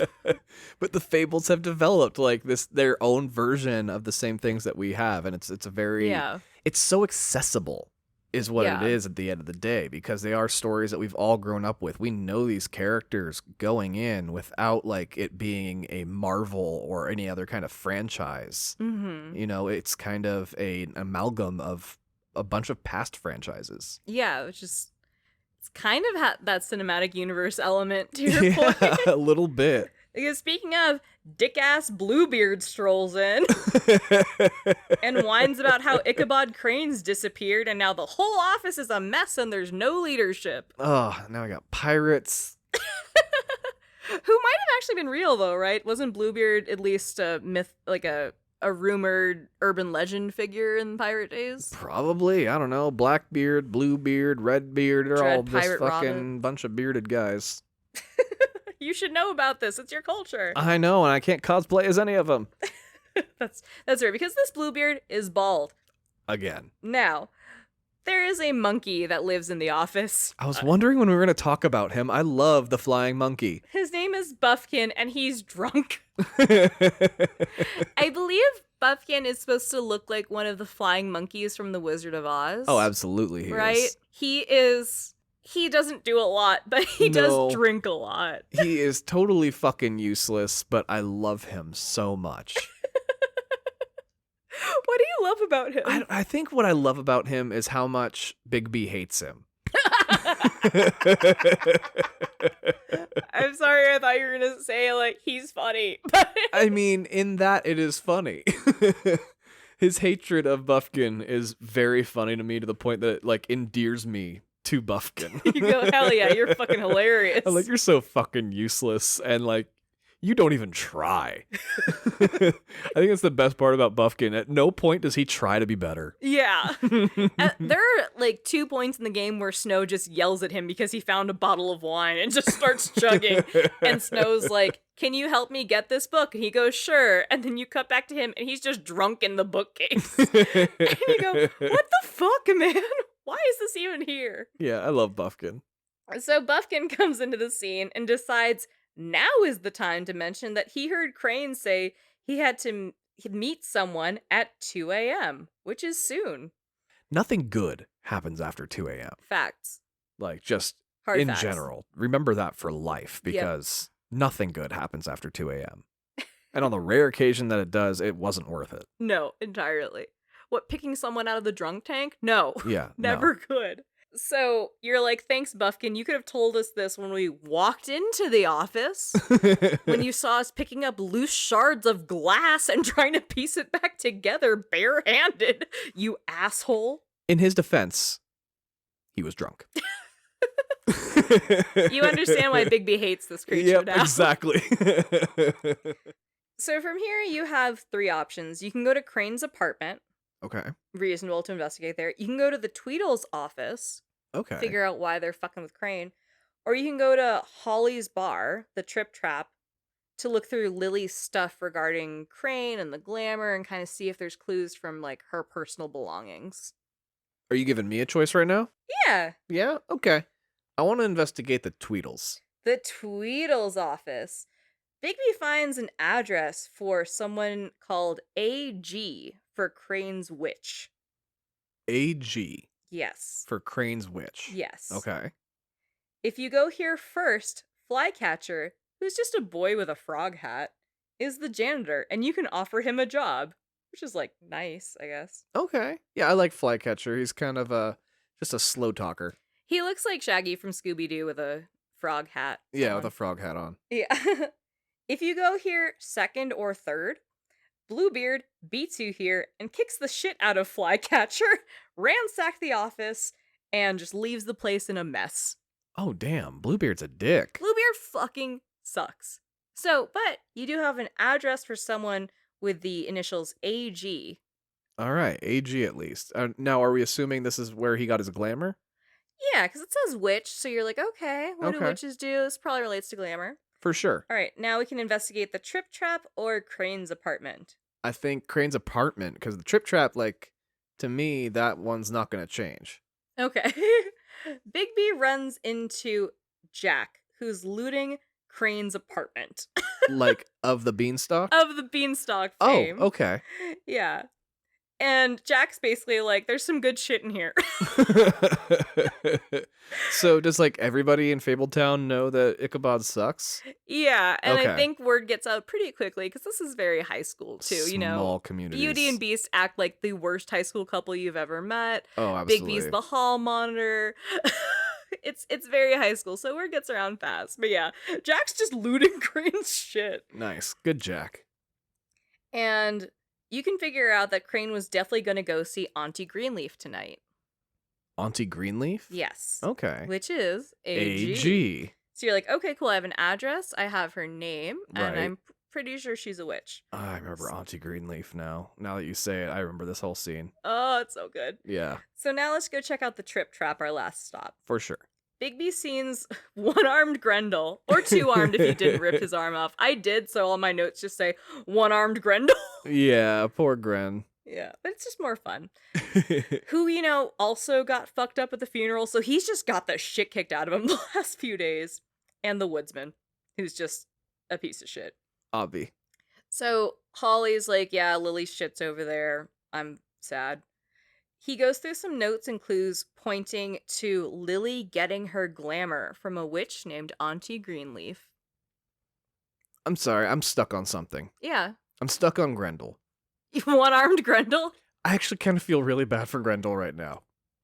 And it's because Grendel should theoretically be the oldest of the Fables. Okay. Now, Grendel comes from the story Beowulf. And Beowulf is considered the first ever novel. That's true, yeah. So he should be kind of the oldest character out of all the Fables. And we've ripped his fucking arm off. And he looks like 35. Yeah, no, obviously, like, his glamour is, like, making him much younger and shit. But it's just like, damn, this guy's lived a really fucking long time, and Bigby just ripped his goddamn arm off. So it's not growing back. He's not Deadpooling this shit out. He's just maimed. Yeah, sorry. My brain got stuck on that. I just had to get it out. But it was just like, oh, poor Gren. Poor fucking Gren. You know, and like, aside from that, he doesn't need to be this involved. Like, he's just like, Holly's my girl. This is the bar I go to. Like, I probably grew up hanging out with her and Lily. Lily disappeared. I'm really fucking sad. I'm disappointed that the services that were supposed to protect my community fucking failed. And then when he called out the sheriff for it, like a badass, being like, hey, fuck you for not helping my friend, he got his arm ripped off. It's so bad. And I feel like, I don't know, maybe this is a bar for, you know how we were talking about, like, there's animals that have to glamour. These are more like monsters and creatures that have to glamour, yes, you know? Very true. Because Holly's, again, big troll. Troll, yeah. Like, not a troll under the bridge, a troll that fucking protects the bridge. Like, this is a big fucking troll. Ugh. You have all this information. Definitely know Crane is going to go meet Auntie Greenleaf tonight at like 2. You have an address, and you have confirmed that Lily was getting her glamour from Auntie Greenleaf to look like Snow. So by now, you and Real Snow, I'm just going to say Real Snow Real so it Snow. doesn't sound too confusing, are like, cool, we 100% have to go see Auntie Greenleaf. Yeah. So both of you go to the apartment of the address that you got from the Tweedle's office, and she's not home, but her granddaughter is. Okay. Niecy Greenleaf. Yeah, she's probably like 14 to 16-ish. They look around, and Bigby finds a glamour tube, which is kind of where they keep the spell. It's a little mythical item, and he opens it, and then the younger girl turns into Auntie Greenleaf. Ah, okay. So you can't trust this bitch. No, immediately it was like, oh shit, the cops are coming. Let me pretend to be a child. Right. And then immediately got busted. It was Agatha all along. Snow realizes that she right now is the deputy mayor because Ichabod Crane just fucked off. And is like, oh, I'm in charge. Fuck all of this. They're walking around the apartment and they see this mythical tree. Now, this tree is, again, a magic item, and it's what Auntie Greenleaf uses to create glamour. Right. So I don't know the exact science of it because it's made up. It's the exact magic of it. I can't describe that. I'm not good at science in general, let alone fake magic. It's the source of her power. Yeah. So Snow is like, you know what? You're being an asshole. We're in a whole bunch of shit. I saw my own dead body. Mm-hmm. So I'm having a weird time. I can have this tree removed because this is causing a whole lot of shit. The tree's illegal. You can't have it. We're gonna burn it. Yeah, these are not legal glamours she's making at all. Yes. Auntie Greenleaf is like, fuck you. That's all I have left of the old world, and it's my livelihood. Right. And she says, Crane is at the pudding and pie. Immediately gives him up. Don't touch my fucking plants. Yeah. Bigby has the choice to either burn this tree down, like Snow requested, or just leave it, because honestly, who gives a shit? There's a murderer out there, and go to the pudding and pie. I burned that tree. I totally burned it. I burned the fuck out of that tree, and oh, she is so mad. It's like this combination of like anger and grieving that she has. It's just, you really destroy her. by burning this tree. Not to bring it up again, but to immediately bring it up again. Mrs. Braithwaite, Oh, after right. the assault on Braithwaite Manor when the house is in flames. Very similar energy. Oh my god. And I felt very satisfied burning that tree. Because, like, fuck you. Yeah. Like, don't go making glamours of like Snow White is extremely famous. Yeah. Like, not just in terms of like storytelling, in the world of Fables, like she's the deputy mayor. Everybody fucking knows her. Yeah, she's made it a point to be a centralized community member. And she knew who was buying it too. Yeah, which is so creepy. She's just so complicit, and you know what? Fuck your little side business. Like, you're bad. Yeah. There's a difference between providing glamour to people like Toad, who are struggling because they have kids and a shitty job and just need glamour to be able to go to the grocery store. Totally. Or giving it to people so they can live out their weird sex fantasies. Yeah, just wrong. Against people you know what, if you have that fantasy, jerk off. You don't need to act on it. All right, let's keep things dark for just a second. And do you think in the Harry Potter universe, there's polyjuice potion that they use with sex workers and stuff to do kind of the same thing? 100%. Yeah, I can guarantee that there's 100%. Go down Nocturne Alley and you'll find that very thing going on. Oh, you're going down it. Okay, sorry, let's get back to Fables. How long does polyjuice potion last? Roughly an hour. So there's going to be instances where it changes halfway through. That's I jump to. As long as you keep taking it, you're fine. Oh, okay, so there's like a timer. Yeah, that's how in the fourth book, Mad-Eye Moody / Barty Crouch Jr. was able to maintain his guys for the entire school year. That's right, and Homeboy was in the case or something the whole time. Okay, got it. Anyway. You know, I was just thinking glamour is very similar to polyjuice potions. So I'm like, yeah, you know what? Something like that has to exist in the very dark side of the Harry Potter universe. Absolutely. And just in the front side of a very dark universe of the boys, it was very openly addressed immediately. So I absolutely 100% believe that that's also valid. I think that there are storylines of X-Men where, Rebecca Romaine Stamos, Jennifer Lawrence, Blue. Oh, Mystique. Mystique, thank you. I'm just going to keep naming performers until we get there. If I start getting into the voice actors of the animated, we're in trouble. But yeah, I absolutely think that there's something terrible going on there. And unfortunately, Snow White has to investigate someone who is killed looking like her. Just, that trips me up. That's gotta suck. That's gotta be the most fucked up investigation. Yeah. So Bigby and Snow leave Auntie Greenleaf either in tears or just dip. Right. They roll up at the pudding and pie, and Georgie's immediately like, oh no, we have a problem. The game is afoot. They roll up on Crane, getting super aggressive with Nerissa, the dancer that Bigby met before that wasn't making a sexy enough face. Right. And Crane is trying to use a magical ring to force Nerissa to give him an alibi and acquit himself of the murders. Ooh, okay. So he needs an alibi, which is always, here's the truth about alibis is most people don't have one. The fact of you having one is almost more suspicious than not having one. Because of the implication. Because the implication, right. So I want to note that Nerissa also has a ribbon around her neck.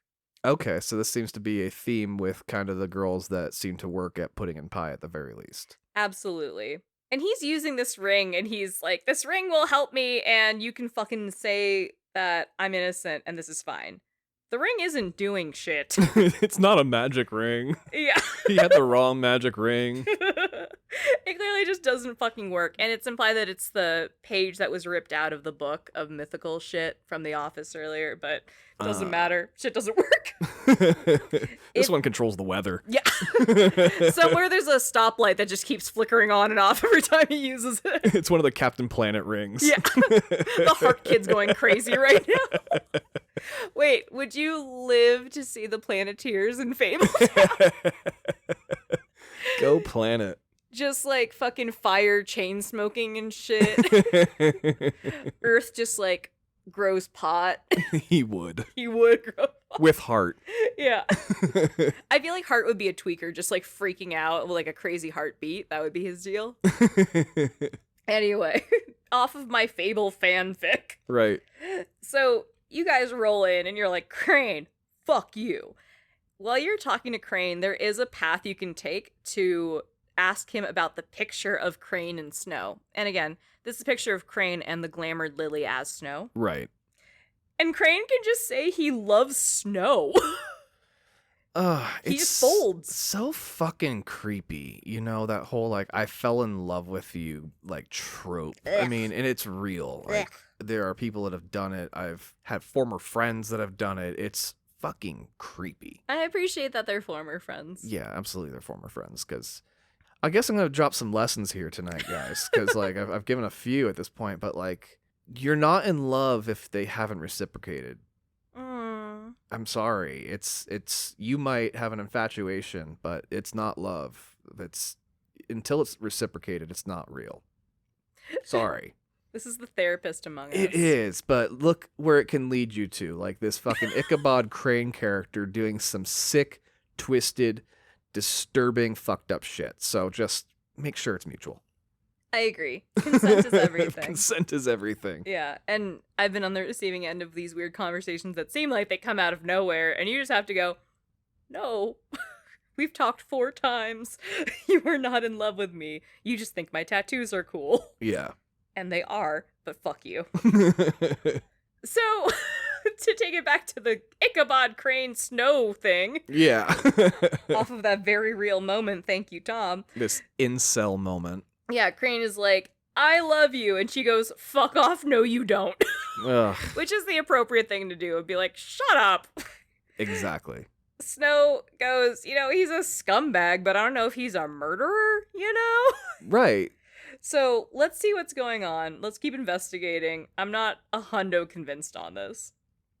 We need more information. Exactly. Because Snow is she's pedantic, she's methodical, she's very detail-oriented. And she goes, I think he's just a fucking loser, but I don't know if he killed anyone.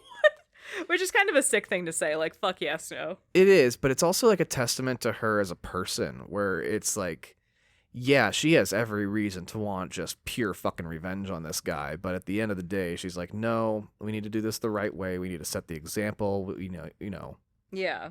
She's trying to go about it the right way as best as she can, and she's being as professional as humanly possible, and you gotta commend her for it. Hell yeah. Snow's a baddie. She is smart, and she truly is trying to be as fair as possible, and I wouldn't blame her if she wanted to beat the shit out of this man for glamoring someone into her to fuck her behind her back. That's so creepy. She's in an unfair position right now, and whatever she chooses to do, I would support, and she happens to be choosing the right thing. Yeah.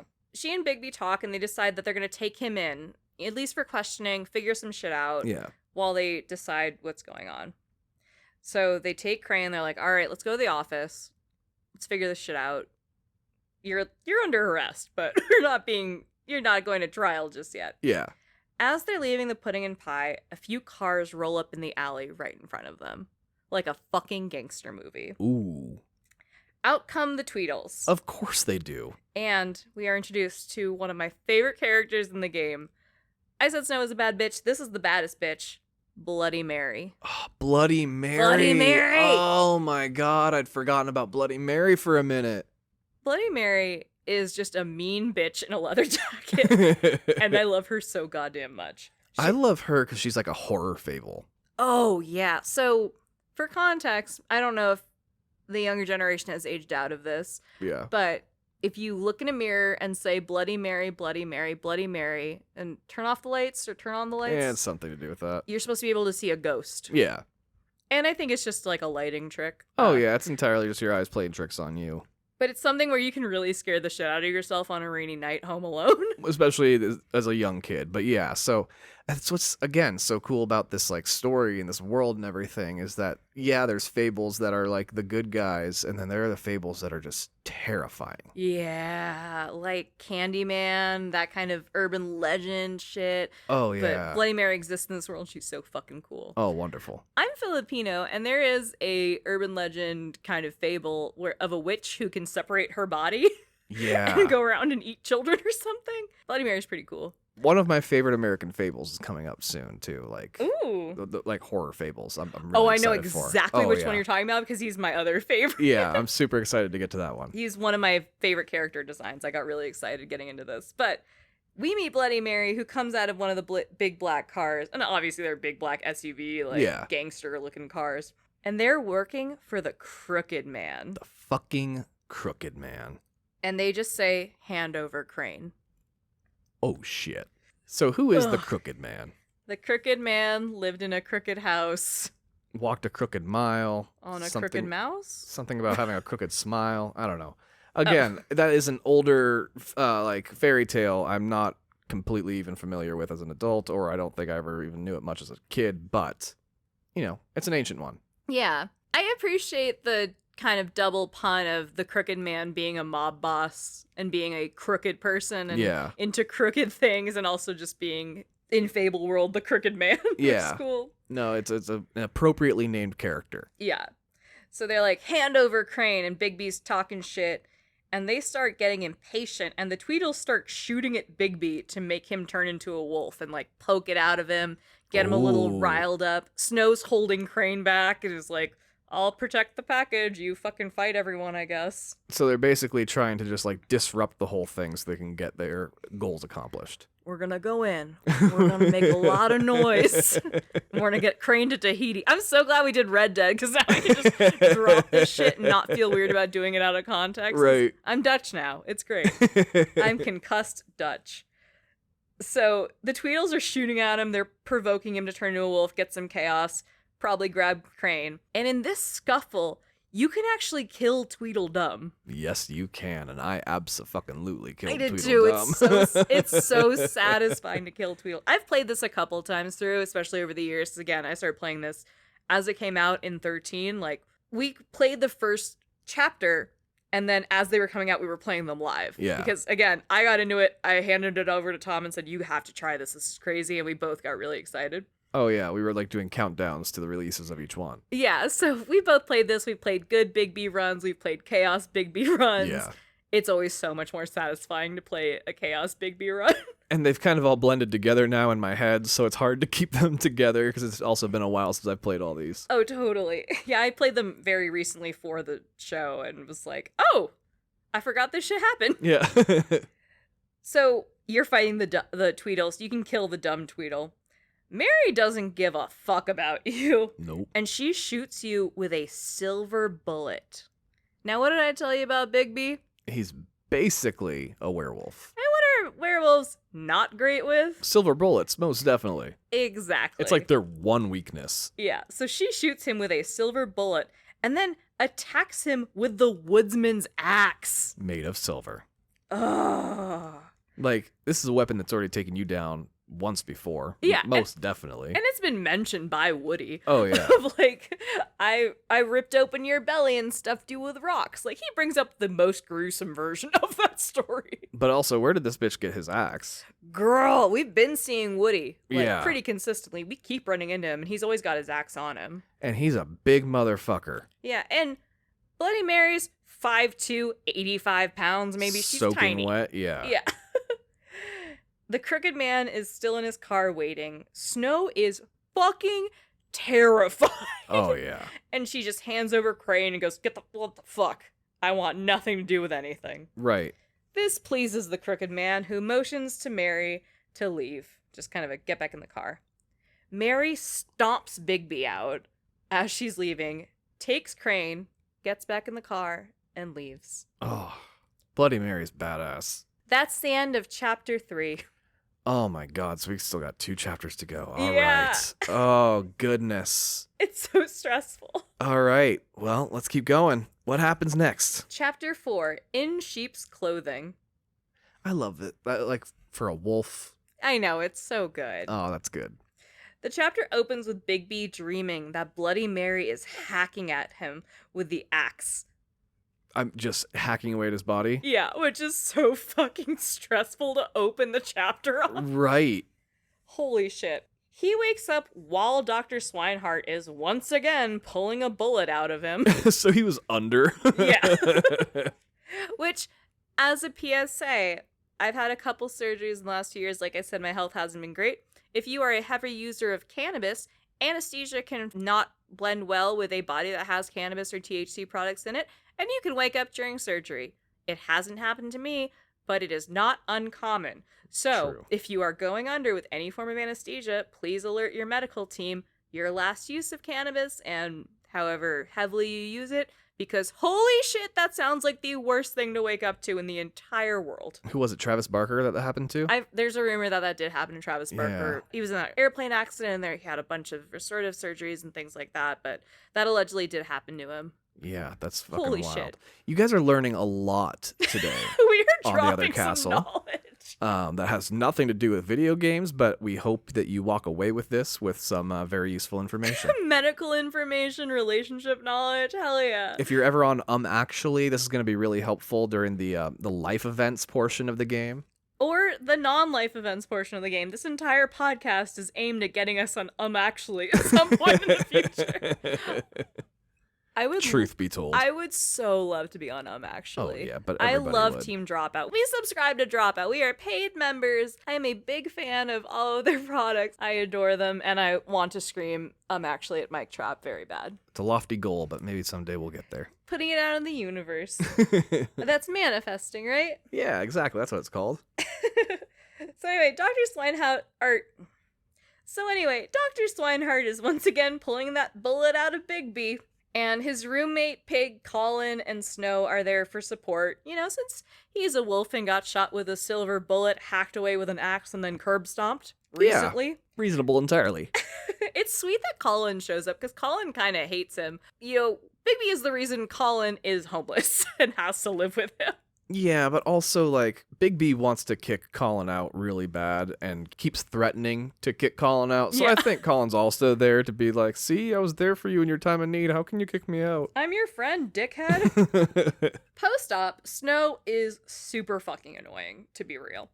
If you did kill Tweedledum, which, let's be real, you did, she's like, what the fuck? She goes, I'm the deputy mayor now, and you work for me, and we're cracking down on this shit. There's a murderer. You can't add to the body count, dipshit. And I apologize. These are my words. She, again, very composed, very Right. professional. She's not calling anyone a dipshit. That's No. clearly me. I don't want to ruin it. Yeah. She's like, anyone without a glamour is getting deported to the farm. Cough, cough. Colin. Whoop. And Any then, frogs that might be listening? yeah, frog that's driving the car. Right. Miss Toad, like, pulls up like, me? Huh? What? Me? So then, post-op again, almost just died. She puts it on Bigby to either deport Colin or let him stay.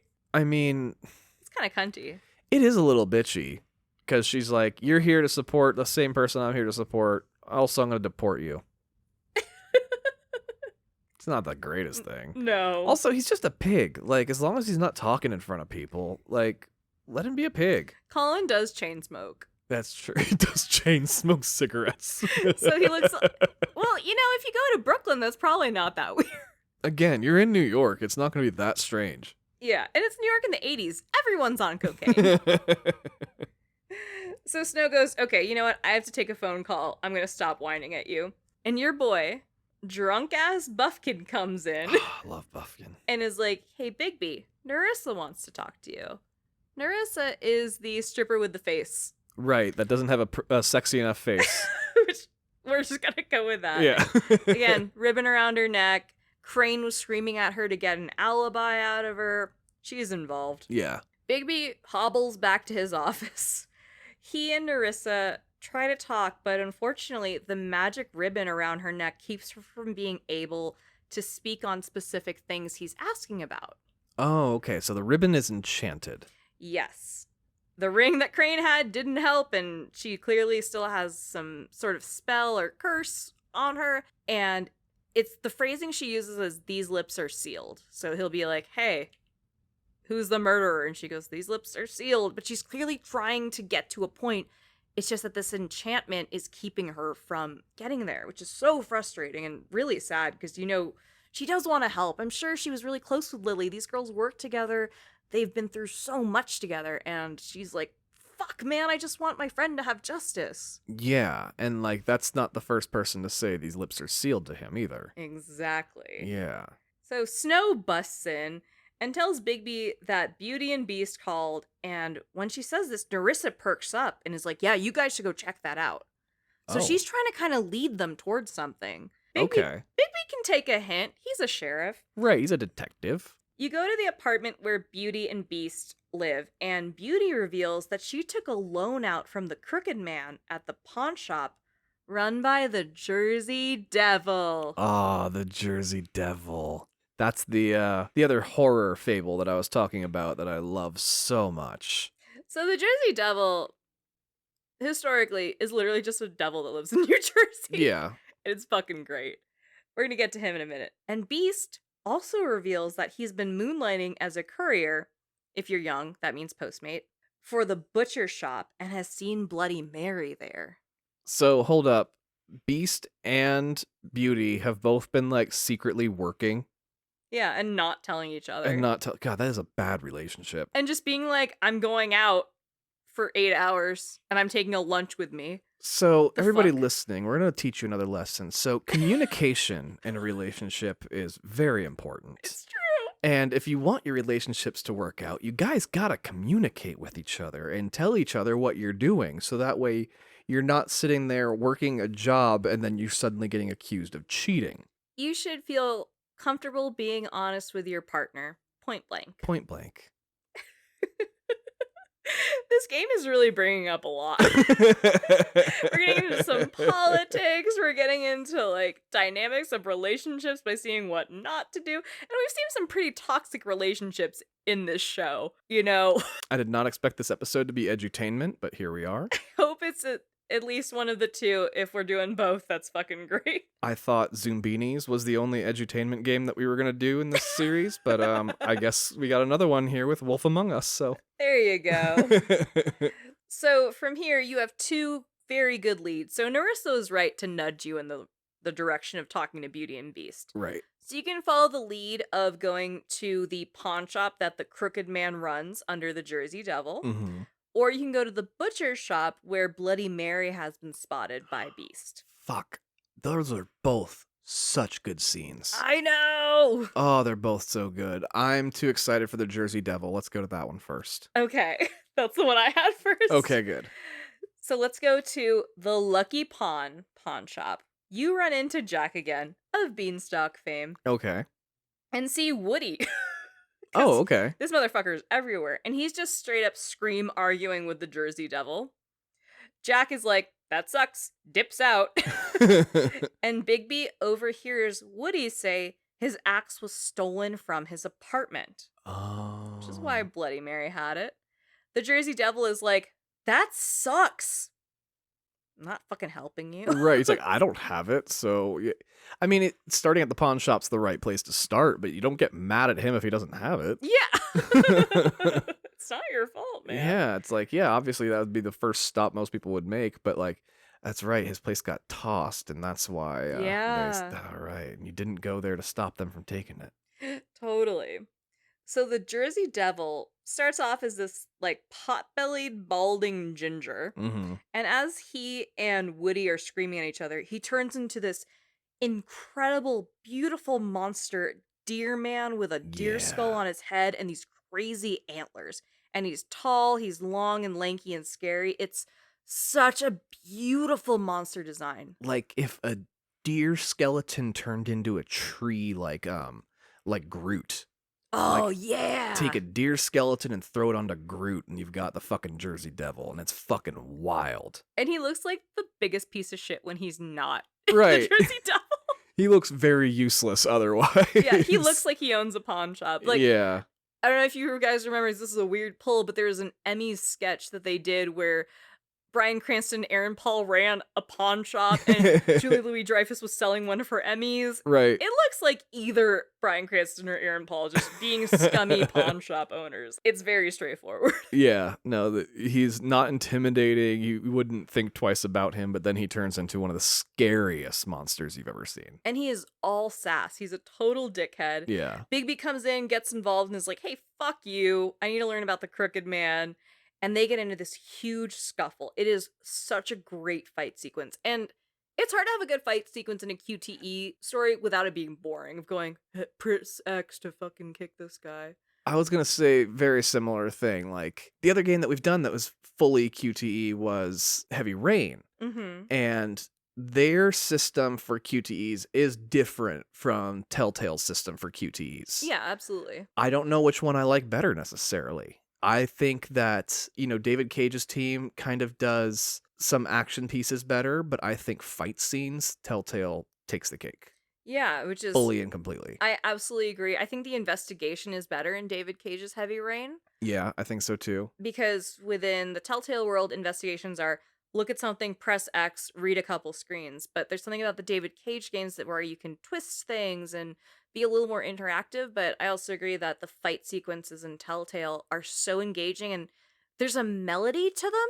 There's a rhythm to them. There is. And you're excellent with rhythm games. I've seen you destroy a Guitar Hero, and so you have that kind of in your brain of how to play those kind of sequences, and I think that makes it so much more engaging. I mean, just to bring it back one more time, even in the scene from Red Dead Redemption 2 where John's building his fucking house, you can't help but hit X to the beat of that stupid ass song of building the house. Building a house, and I'm gonna hit X, and I'm gonna win back my ex. I'm gonna kill Micah. But yeah, so I love the way that Telltale does their QuickTime events. And maybe it's also just because I've gotten older and I don't have the reflexes that I used to have. Like, the other night I was playing Call of Duty just for fun, and I was like, what the fuck killed me? You're like, dude, there was a guy right behind that barrel over there. I was like, I didn't even see him. I don't fucking know anymore. Your fucking Murtaugh moment of I'm getting too old for this shit, I but hate it's it just sniping. so much. You're not of the generation that grew up no scope sniping. Oh my These God. kids can fucking do that without thinking. Fuck, I had Doom. They didn't even allow you to look up and down yet in Doom. It was literally just left and right. And this is my first game, so our skill sets are very different. Very, very different, yeah. So back to the Jersey Devil, there's a huge fight. It's, again, beautiful. It's rhythmic. The music is swelling. You are so engaged. The art direction, again, absolutely gorgeous. Cannot say enough unique, exciting things about this game. Yeah. Love it. And it's unique in the world. It's not unique to Telltale. Telltale has a very signature art style. So in that respect, run of the mill. But their run of the mill is top fucking tier. It is. They have alumni that went off to create Campo Santo, which created our boy Henry from Firewatch. If that gives you a sense of the range of art and how they can keep improving and making beautiful games that aren't just Unreal Engine fucking crazy Red Dead shit. They make beautiful art that is so special and so tonally specific. I mean, when you create an art style that people literally refer to as the Telltale art style. That's true. I mean, yeah, it's technically called cell shading, but the way that they do it is, like, it's the difference between like how Pixar does animated movies and DreamWorks does animated movies. You can tell the difference between the two. Absolutely. Especially Hanna-Barbera versus Klasky Supo, shit like that. Yeah. So this fight is so wild, and towards the end, Bigby breaks off one of the antlers of the Jersey Devil and stabs him through the stomach with it. It's fucked up. While Woody is rifling through the shop, finds his axe and hacks away at him, and the two boys manage to take him down together. Yeah, so these former enemies are now teaming up together to take down a common one. It is so fucking satisfying. Oh yeah, because again, it's just these guys can take so much brutality, so it allows for them to hit really fucking hard. This game is so aggressive. Yeah. And again, it's really nice seeing them work together because they've been literally fighting almost every episode since then. Every chance they get. Yeah. Now I want to take a pause here and just jump over to the butcher shop, and we'll kind of come back to how these episodes end. Oh, I love the butcher shop. This genuinely scared me. Yeah. So we go to the Cut Above Butcher Shop, which is a great name for a butcher shop. It's a small butcher shop run by a man named Johan. Bigby asks about Mary and Crane, and Johan looks scared, and he kind of runs off and hides in the butcher area behind the shop. So it's this big cold room with hanging carcasses of pigs. Yeah.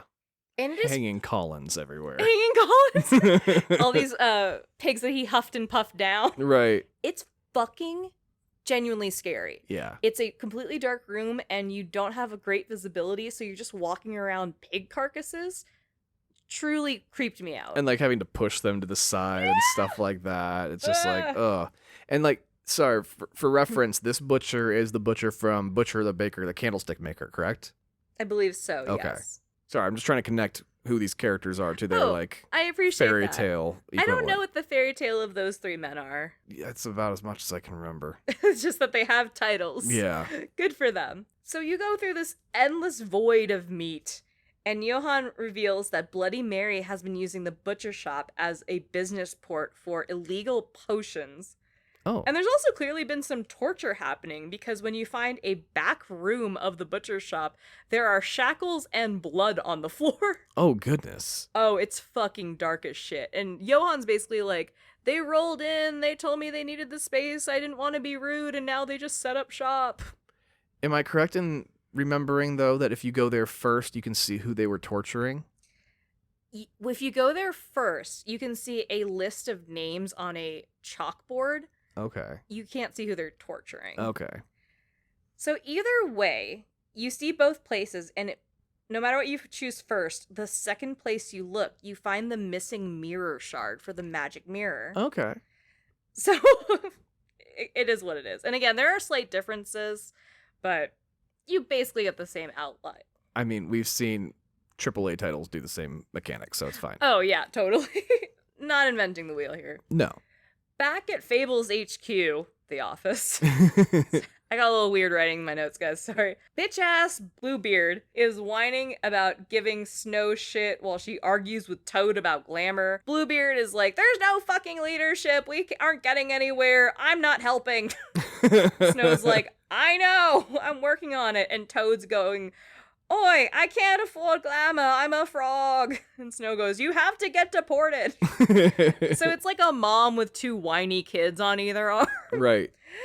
She kind of puts it on Bigby if Toad has to get deported or not. She goes, fucking ask the sheriff. Ask your dad. Which is, she needs to stop putting things on Bigby. Like, I mean, to be fair, that's part of delegation. I You know, when guess. you're in a leadership position, you do need to decide, is this something I need to handle, or is this something that somebody I trust can handle? And she trusts Bigby to handle most of her shit. I guess he's the officer of deportation now. Yeah. Whatever.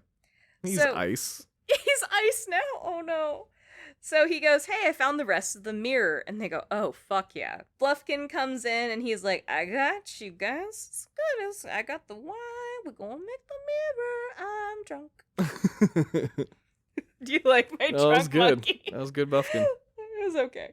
Snow, once the mirror is together, asks to see Crane, Avi. Yeah, She's- immediately. She sees that Crane is with Bloody Mary. Oops. Bloody Mary tells Crane to go to Paris and escape and lay low. You can't just run off to Paris and what is this Emily in Paris I fucking know. last season of Sex and the City bullshit? You can't just run to Paris to escape things. Like, leave it up to a Fable to come up with some, like, stupid, like, novel idea. Yeah, to run away, to flee to Paris. Yeah. You fucking kidding me? Bigby asks the mirror to show him the Crooked Man, and the mirror shows a door. And then this door disappears and moves to a new location. Oh. Since the door can kind of magically relocate, seemingly at will, Bigby's like, okay, I see the door. I know where it is. I have to go. I'm going to go catch the door before it leaves again, and we can't figure out where he is. Okay. And while he's running, Snow is like, hey, please don't murder anyone. Don't add to my fucking paperwork. Yeah, gives one, paperwork. And two, Snow, again, very by the book, wants there to be a trial. She Right.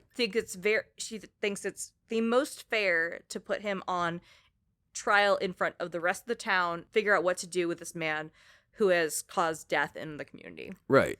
Very fair. And, like, the first deaths in a very long time in Yes. the community. Despite Bigby kind of killing a couple people here and I there. mean, yeah, but it's all in the... If, you know, the initial death hadn't happened, it wouldn't have kicked off all these others. True. Bigby finds the door alone in Central Park under a bridge and enters the Crooked Hideaway. and sees Ooh. all the crooked gang. The Tweedle, or Tweedles if you didn't kill them both, but let's be real, you killed them. The Jersey Devil, Ooh. in human form. Georgie Porgie. Puddin' pie. The hostess at the Pudding and Pie, who's there with Georgie. And the Crooked Man.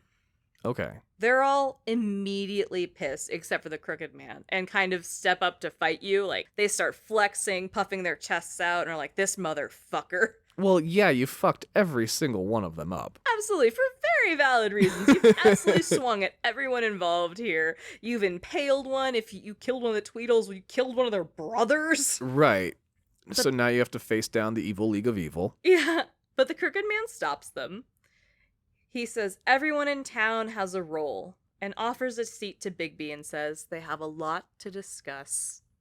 Oh, shit. Ooh, that's the end of chapter 4! Oh, and that's the end of chapter 4? Yes! Oh, so the final chapter is like the offer. I know! It's so good! All right, well, let's find out what the Crooked Man has to offer. Chapter 5 is called Cry Wolf. Oh, it's so good. Don't you love these? They're so good. funny. I know. I wish they were a little bit more like Dead Space, where they like spelled something out or meant to something cool. But I mean, there's the chapter titles alone are cool. They spell out once upon a time. Some shit like that. So we pick up moments after chapter 4 ended. Everyone is super on edge. Jersey Devil straight up pulls a gun. Because he's from Jersey. He don't give a fuck. Right. Everything's legal in Jersey. But the Crooked Man makes him stand down. He's like, shut up. Crooked Man does say that the murders are over and that the murderer was in his own crew. He says, it was Georgie.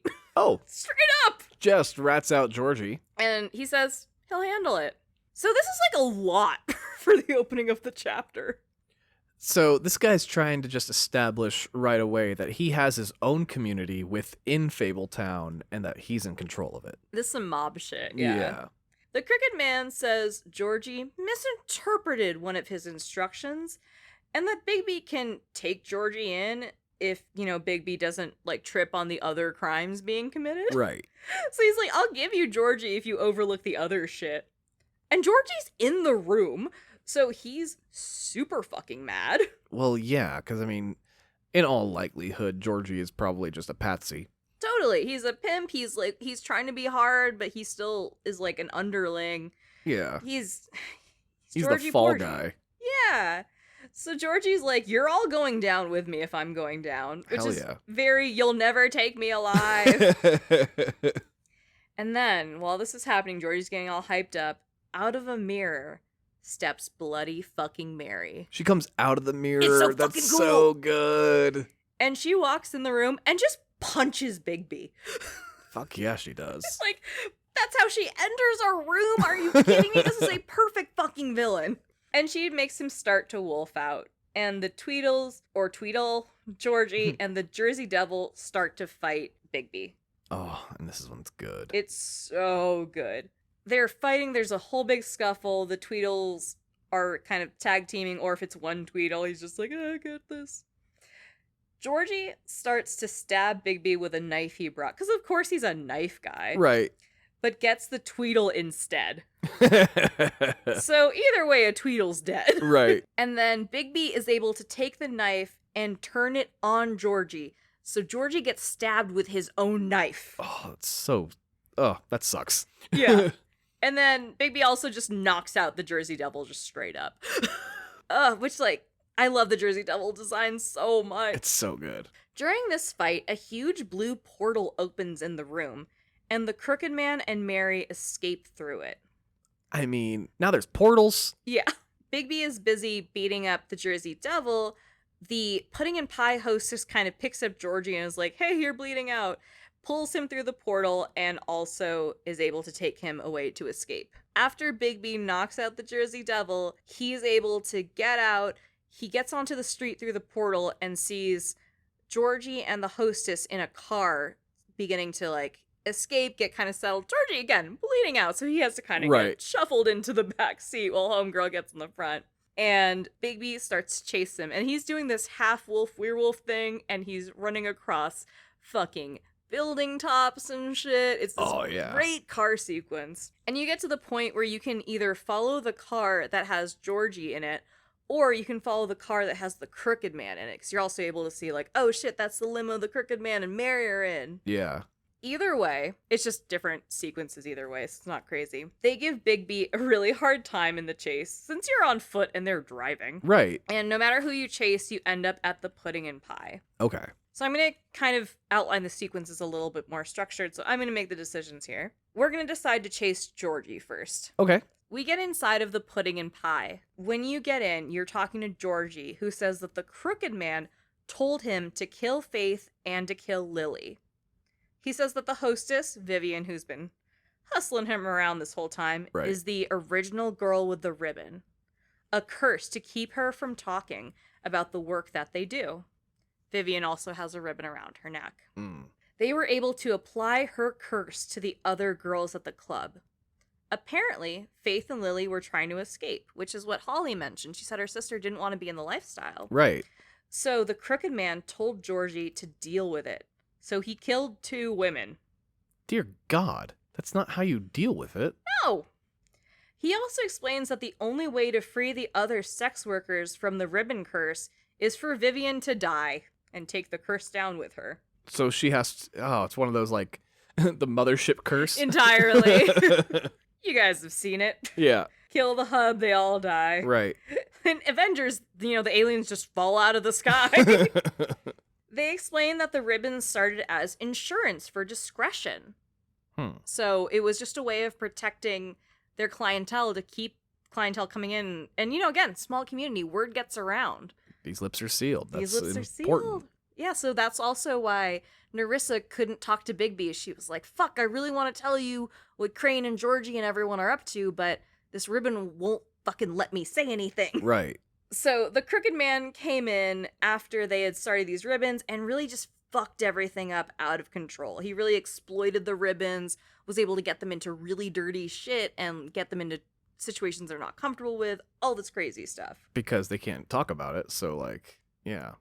Yeah, Vivian, the original ribbon girl, has a meltdown out of just grief and guilt of, this was my curse and now it was put on other people's lives and now 2 of those lives are gone and this feels like my fault. Right. And out of grief and out of guilt, she unwraps her ribbon and her head slides off. Oh, so it was holding it on the whole time, too. Yeah, which is also why both of the bodies were decapitated. Right. Ugh. Georgie loses his shit and crawls over to her, heartbroken and distraught. As he lays bleeding out, his guts are literally sticking out of his shirt. This game is fucking... It goes there. Yeah, no, it's brutal. Georgie asks that Bigby really fuck up the Crooked Man. Just fuck him up for me, Bigby. Yeah. He tells him to go to Shepherd Metalworks. That's where the Crooked Man's hiding out. Okay. And he asks if he'll leave him to die or kill him quickly. Dear Lord. So, if you chase the Crooked Man during the car sequence, when Bigby gets to the pudding and pie, Vivian already has pulled her ribbon off, and Georgie is laying by her dead body. Oh, okay. And then Georgie catches Bigby up on who she is, and that she felt guilty, and the ribbon curse trapping the girls, and she felt responsible for their deaths. So he gives you a weird truncated version of this, but right. I wanted to give you the full sequence with her telling her story. I thought that was more dynamic, to be real. I mean, it is to see her pull the ribbon off and her head fall off. It's a bit more dynamic than just finding her decapitated. Yeah, it's way more dramatic this way. He still tells you where to find the Crooked Man and asks you to put him out of his misery.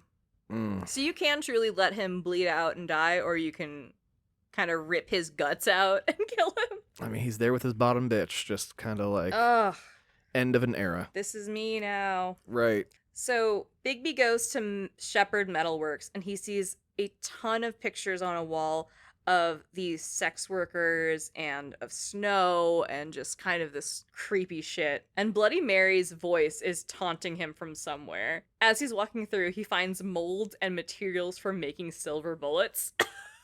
God damn. So they all knew this shit was coming. This is the end game now. They are ready for him. And she's teasing him about being the big bad wolf. And he's like, what the fuck, where is she? And then she appears out of nowhere and punches him in the mouth. She just likes punching him. Because that's just how she greets people. Right. Bloody Mary's fucking great. Crooked Man kind of walks into a room and is like, oh, cool, you're here. Mary, come talk to me when you're done. And then he leaves the room, which is such a terrifying thing to happen. Just that confident she's going to win this. Yeah. And Mary's being an asshole. They have a huge, incredible fight sequence. Oh, yeah. Where Bigby goes from being his man self to increasingly more and more wolf mode. Yeah. All the way up to what I'm going to call Big Dog Bigby. Oh, I love Big Dog Bigby. Big Dog Bigby is a huge black wolf. Yeah. However, he's not the only dog in this fight, if you know what I mean. Bloody Mary is also a badass demon. Mm-hmm. And throughout the fight, these shards of glass come out of her face, and it's fucking sick. Right. And because Mary is a mirror demon, she's able to replicate herself over and over and over again. So it's one big bad wolf Bigby fighting a bunch of glass-ridden Bloody Marys. Yeah. Oh, it's so fucking sick. Oh, they're so great. Big Bad Wolf is able to throw or smash Marys where she shatters like glass. So it's fucking great. A lot of the sequences, he'll pick her up in his mouth like a dog and chuck her across a room and she'll shatter into a million pieces. Oh, that's so cool. As more come out, the Big Bad Wolf uses what basically is his ult, for lack of a better term. And this is so good because it's kind of been alluded to and lovingly hinted at, but you kind of still don't expect it. Yeah. He huffs and he puffs. Oh. And he blows all the copies of Bloody Mary away where they smash into the walls of the factory. I mean, he got the mighty lungs. I know. And as the last Mary comes up and tries to stab him, he picks her up in his teeth and shatters her. Bites down. Oh, it's so good. It's so satisfying because this bitch has tried to kill you so many times. I love Big Bad Wolf Bigby. It's just, it's a satisfying scene. Yeah, and this is the end of Bloody Mary. He looks up and he sees the Crooked Man has been watching this entire fight, and he heads towards him. The Crooked Man says he looks tired, which is the rudest fucking thing to say. It's just... Can you imagine? You could not say a meaner thing to a person when you first see them, especially, is you look tired. I mean, yeah, there's really meaner things you could say. But that's pretty rude. It's one of the rudest things. Yeah, it's one of the rudest things you can absolutely say to somebody. He's such a dick. And so, he's like, you look tired. And then he pulls a gun on him, and he says the gun has a full round of silver bullets. I was like, what's a gun? Oh, right, silver bullets. Okay. And, they're 8 feet away from each other, and he kind of says, I'm not a great shot, but I can definitely get you from here. Also, you're the size of a fucking house right now. Oh, he shrunk back down to his human form so he okay. could talk. He can't really talk when he's a wolf. That's fair. It's like a pre-Infinity War Hulk or pre-Ragnarok Hulk situation where when he turns, he's kind of just roaring. Feral. Yeah, he's a little more feral. That's a very good way of putting it. So he's just dude Bigby now. The Crooked Man asks that all he wants is to come back alive and get a fair trial and don't kill me immediately. Okay. Which is also what Snow specifically asked you to do. I mean, you did murder Bloody Mary, but I don't think she's going to trip on that. Just some light murder. Right. So you have a choice to either kill him there or take him in alive. So, because again, of the structure, I want to talk about taking him in alive first. Okay. It's what Snow would have wanted. If you choose to take him in alive, you roll up to the Witching Well. Yes. Where just about everyone left alive, essentially, in Fabletown is there waiting. Uh-huh. And, we're going to kind of assume all the bad guys in the Crooked Gang are gone now. The Tweedle got pretty fucked up. Jersey Devil's knocked out in some mythical office that keeps moving places. Right. Georgie's definitely dead. Vivian's definitely dead. Everyone's dead. We're going to have a jury of his peers. Yeah, so it's everyone else in Fabletown. Like, Beauty and Beast are there. Holly and Gren are there. Fucking Bluebeard's ass is there. Bluffkin isn't there, but, that just means the bar's unattended, so he's got places to be. So you walk in with fucking homeboy, and Snow's like, oh shit, you're alive. The crowd's like, hey, fuck you. Yeah. And Snow goes, okay, everyone calm down. We're all really upset. It's the middle of the night, but we need to give the Crooked Man a fair trial. The Crooked Man explains Georgie killed the women, and Bigby says Georgie is dead now. What's your fucking game plan? Right. The Crooked Man reasons that the culprit's been punished, so let me go? Yeah, no, not gonna happen. That's not really how that works. No. Snow reads out a laundry list of charges to him. Good. And he lies, saying Georgie killed them on his own accord, nothing to do with it. He tries to sway the crowd, saying, I was there for you in your time of need, and tries to get them mad at Snow and Bigby because of the disparity of the town, and Bigby fighting, intimidating, and even killing some citizens, like Tweedle. So he's like he's making some like valid points, but the wrong way. Yeah. He's like, hey, you know how you guys are poor? And they're like, yeah, but you're the one that kind of keep us in poverty by being a loan shark and doing all this shit. It kind of reminds me of like Micah being an asshole to Arthur and being like, look, whenever one of us fucks up, like it's the worst thing ever. But if you fuck up, it's kind of like, whatever. Kind of, but more murders. But yeah. Same murders. Yeah. Reasonable murders. So Snow's like, okay, I admit we're not perfect, and I'm sorry, but I'm trying to make this work. I got promoted 2 days ago. Right. I investigated my own death. I helped out a friend's funeral. You guys have to give me at least a week on the job. It's been a hard first week. Yeah. Was it probation's usually 90 days at a new job? You guys, it's been 3. Snow and Bigby also point out how the Crooked Man's just been exploiting everyone who needed help. So they're like, he's not that great. What the fuck? Right. You know, he's lending you money, but then he's making you work these crazy jobs, getting you more involved, keeping you down, fucking keeping you in the loop. This is still bad. Yeah, this is just textbook mafia shit. Yeah, so the crowd's kind of going back and forth. And then Nerissa, the sex worker who tried to help Bigby, shows up and is like, I have something to say. Oh. And we're like, hell yes, bitch. And she straight up testifies that the Crooked Man was enslaving women using these ribbons to keep them quiet. Oh, so she can talk now. Hell yeah. Oh, good. Now that Vivian is dead, the ribbon curse is over, and she can speak freely. And she testifies she was in the fucking room when the Crooked Man ordered Faith and Lily dead. Oh, shit. Firsthand. Okay, then. And that really sways the town. Yeah. And they're happy, and they're like, he is undeniably guilty. And they start screaming to throw him down the witching well. Yeah, toss his ass in. And the witching well is a mythical structure. It looks like you're in a basement, and it seems like a bottomless pit. Right. It seems to be where they throw people that they don't like and get rid of corpses and shit there. Yeah, I feel like it's like the dip from Who Framed Roger Rabbit. It deletes a fable. Yeah. That's basically still just the dip. Yeah. Auntie Greenleaf is there, and she's like, I don't think we should kill him, because she's a hippie. Right. She's like, I think we should imprison him, but the rest of the entire town has a full bloodlust problem. The crowd tells Bigby to decide, because, you know, he's the sheriff. It's ultimately your decision. Yeah. While this is happening, the Crooked Man is in handcuffs, and he puts his handcuffs over Bigby's head, choking him. Yeah, this is going to make this decision a lot easier. Yeah, and he starts walking backwards towards the well. Again, the Crooked Man's like 1,000 years old. Right. Bigby is a wolf, so he very easily breaks free. And then you have the choice to either throw him down the well, imprison him with Auntie Greenleaf, or rip his head off. Can you do A and C? We're gonna pause really quick.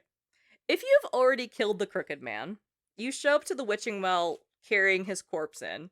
And Snow's mad because she's like, I specifically asked you not to murder anyone. I had one request. What the fuck? Yeah, she does not like that decision at all. Yeah, but after we all explain what happens, the town's kind of chill with it. Right. They're like, yeah, that's fucking sick. Sounds like you did the right thing, Bigby. Thank you. Yeah. And Snow is like, okay, my guy, as your boss, I'm gonna have to ask you to stop murdering people. I'm gonna write you up. Yeah, this is so going in your file. Keeps murdering. Sad face. You do not get a star for the day. And the crowd gets annoyed and is like, you both are messy as fuck. If Bigby is over it. He just throws the corpse down the well and leaves and is like, you guys go figure your shit out. I do not care. Right. Or he can stay and talk to the crowd and be like, you guys, like, people are dead. And if he stays around instead of dipping, Nerissa still arrives, clears everything up, talks about how Georgie did it under the Crooked Man's word, and really clears it, and everyone's really comfortable with the Crooked Man being dead. Okay, so it sounds like Crooked Man dying is the right way to go about things. Everyone in the town is pretty happy with that. Yeah. And Bigby and Snow win the crowd over, the corpse is thrown down the witching well, all good. Regardless. Yeah. The next day, Bigby gets to work in the office. If you decide to imprison the Crooked Man, the next day in front of your office, Auntie Greenleaf shows up, and she has this big black crow in a bird cage. And she's like, he had such a sharp tongue, I figured I'd just take it away from him. Oh. So she turns him into a fucking bird. Holy shit. Okay, so that was supposed to be him. Yes. Oh, fuck. Yeah, so she's like, here he is, I guess let's send him to the farm. He's a bird. Like, He's a crooked bird. He's a crooked bird. So you get to work in the office, and there's a long line of Fables waiting to be seen by Snow, who's now the head of Fabletown. And that piece of shit Bluebeard just cuts the line and is like, Snow, I need to talk to you. Yeah, it sounds like Bluebeard. Because he's a dick. She also is like, oh shit, Flycatcher is driving people to the farm today. He left his keys. Can you run them down to him? You grab his keys. You're like, all right, I guess I'm going to do your errands now. Right. Cool. Are we cool? And she's like, yeah, but I'm busy, so deal with it later. We're like, fine. Yeah. I specifically asked you to stop murdering people, and you keep murdering, but other than that, we're cool. Let's share a salad at lunch. Here's where things can get a little sad. So if Colin is not sent to the farm, he gets run into in the hallways with Bigby, and he just has a 6-pack of beer. And Bigby's like, man, people are gonna see you. And he's like, whatever. He's like, at least pretend. Yeah. He's like, you're not even fucking trying. Downstairs, Flycatcher is loading the truck to take Fables to the farm. Bigby gives him the keys, and honest truly, no matter what you do, Toad and his son are being taken to the farm. Oh. If you did decide to send Colin to the farm, he can ask you for a cigarette, and you can either give him one, say no, or give him a pack to be like, go God. If you're sending him to the farm, you better give him a pack at least. Yeah, you know, like, let him bum one. Come on. After the truck peels away, Nerissa shows up with a bag in her hand, and she still has her ribbon on her neck. She's seemingly ready to leave town, like, thank God. It's been a terrible week. Mm-hmm. She says she needs to tell Bigby something about Faith and Lily. Nerissa. She says the three of them had dreams of getting away from the Crooked Man and Georgie and the pudding and pie. So, Faith stole a picture of Crane and Lily, who was glamored as Snow, together. And that picture put them in danger. Someone with evidence like that is dangerous, and it scared Nerissa, and she says she freaked out, and she told Georgie about the picture and asked Georgie for mercy. She says Georgie promised it would all be okay with the Crooked Man, he'd smooth it out, but then the Crooked Man told Georgie to make an example of them. And when Faith walked in that room that day, Georgie killed her. Ugh. Bigby calls her out for lying and saying she heard the Crooked Man pull out the order, and she says, he's still the worst. Like, even if I embellish that part, he still put that hit out and he needs to be brought down. Right. Then she says she's the one who left Lily's head on Bigby's doorstep. Oh, shit. It all just got really out of hand, but she was hoping she could at least get justice on the Crooked Man, and that Bigby was the only person she trusted to take down the Empire. And she just didn't want anyone to die. She just wanted justice, and she wanted to be free. That's fair. Nerissa says the town needs Snow and Bigby, and basically to stay strong for the community. And she gasses him up for taking on the Crooked Man, and she tells him the town wouldn't be the same without you. She starts to walk away. She pauses and turns. You're not as bad as everyone says you are. You can go after her, or you can let her go. The end. The fucking end. And that is the last words that Faith said to Bigby before she died. And Bigby has a moment of, what the fuck? What just happened? So you're left wondering, like, is it Faith that was glamored? What were Yeah. they glamoring as each other? Are the ribbons still in effect? What the fuck is happening? I mean, we're at least going to get a sequel to find out something. I Or know! they're going to abandon this story entirely and we will not get any answers. The sequel is supposed to take place like 6 months after the original game, so Not 8 years later. yeah, so like it happens in real life. So here's Yeah. hoping, but I love this game. I think it's so much fun, and frankly, even if you've heard it with me for the first time, when you experience it, you will pick up on different things. Your story may not look like mine. Your True. favorites may not look like mine, but I guarantee you will love to hate the Jersey Devil and Bloody Mary because they are such good characters. Oh, yeah. And Bigby's a fantastic character, too.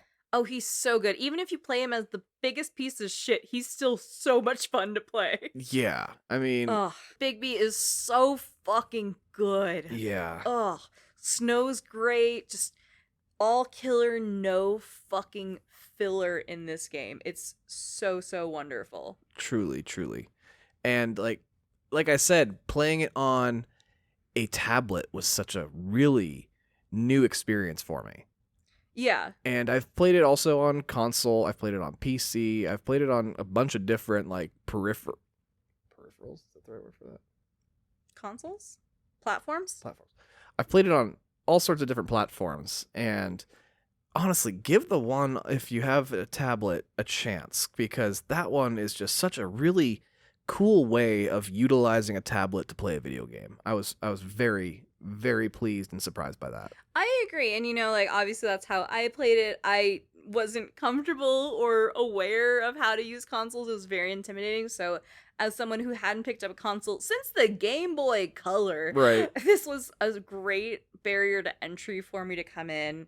It was really great. Now, I also want to call out that this game was nominated for 2 BAFTAs for story and for performance, as Adam Harrington played Bigby Wolf, who is such a great Bigby Wolf. Yeah. They did lose to The Last of Us, the Left Behind DLC, but this still feels like the little game that could. Ouch, they lost a DLC, though. I know. I mean, it's pretty, but like... I mean, yeah. I mean, this whole game was practically DLC, though. Yeah, it was DLC building on DLC, but in a really great way, and I really recommend playing this game. It's wonderful. You can get it on your fucking phone. There is nothing holding you back. That's right. I actually remember it was only DLC for a long time. I remember when it came out physically on PlayStation was like 4 years after the game actually came out. There was like actual physical discs finally got made for that game. That's right. Well, they had to wait for the whole thing. There was a lot they needed to put together, and again, Totally true. Totally came out piece by piece. But yeah, we are beyond excited for Wolf Among Us 2 to come out. Again, if you haven't seen the trailer, it came out February 22. It's so fun. The music is beautiful. Yeah. The trailer for the first game doesn't do it justice. We recently rewatched trailer for Wolf Among Us 1, and we were like, that doesn't give me the same energy. But the trailer for Wolf Among Us 2 is so exciting, fully chill-inducing. I'm beyond stoked for it. And I will find the pictures of Tom and I dressed up as Snow and Bigby and put them up on our Instagram so you can relish in the cosplay excitement with us, because it's such a good time, and it's a good cosplay, you guys. Like, not to toot, but like, honk fucking honk, this shit is good. Good enough to end up on the deck. I can't believe we did that too. And for them to tell me, I was like, okay, this is weird. Do you guys want to talk licensing agreements now? Like, imagine trying to broker social media shit while they're like, we've seen your cosplay.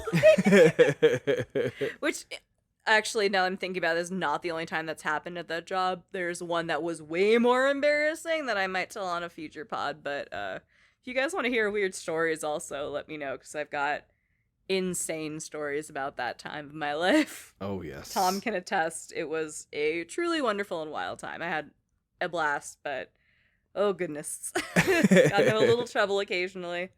Once in a while.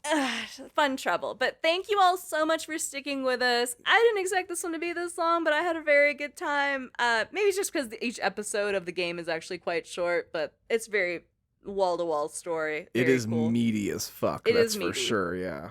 So we would love you meaty to as play Colin. As meaty as Colin.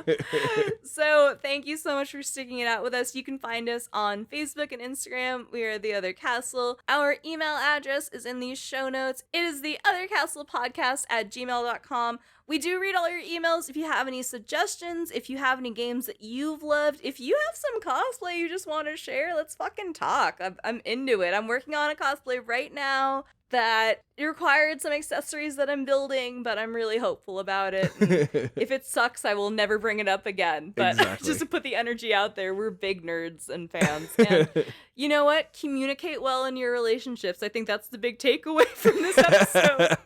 Is if you want a partner, you should find someone that you trust and you want to be honest with. Yeah, I think if anything, if you walked away from this podcast having learned something about you, about video games, about the wolf among us, about the big bad wolf, I think we've done our job. Yeah. All right, Goombas. We're just arming you to be on actually someday, you guys. You're welcome. Tell Trap we say hi.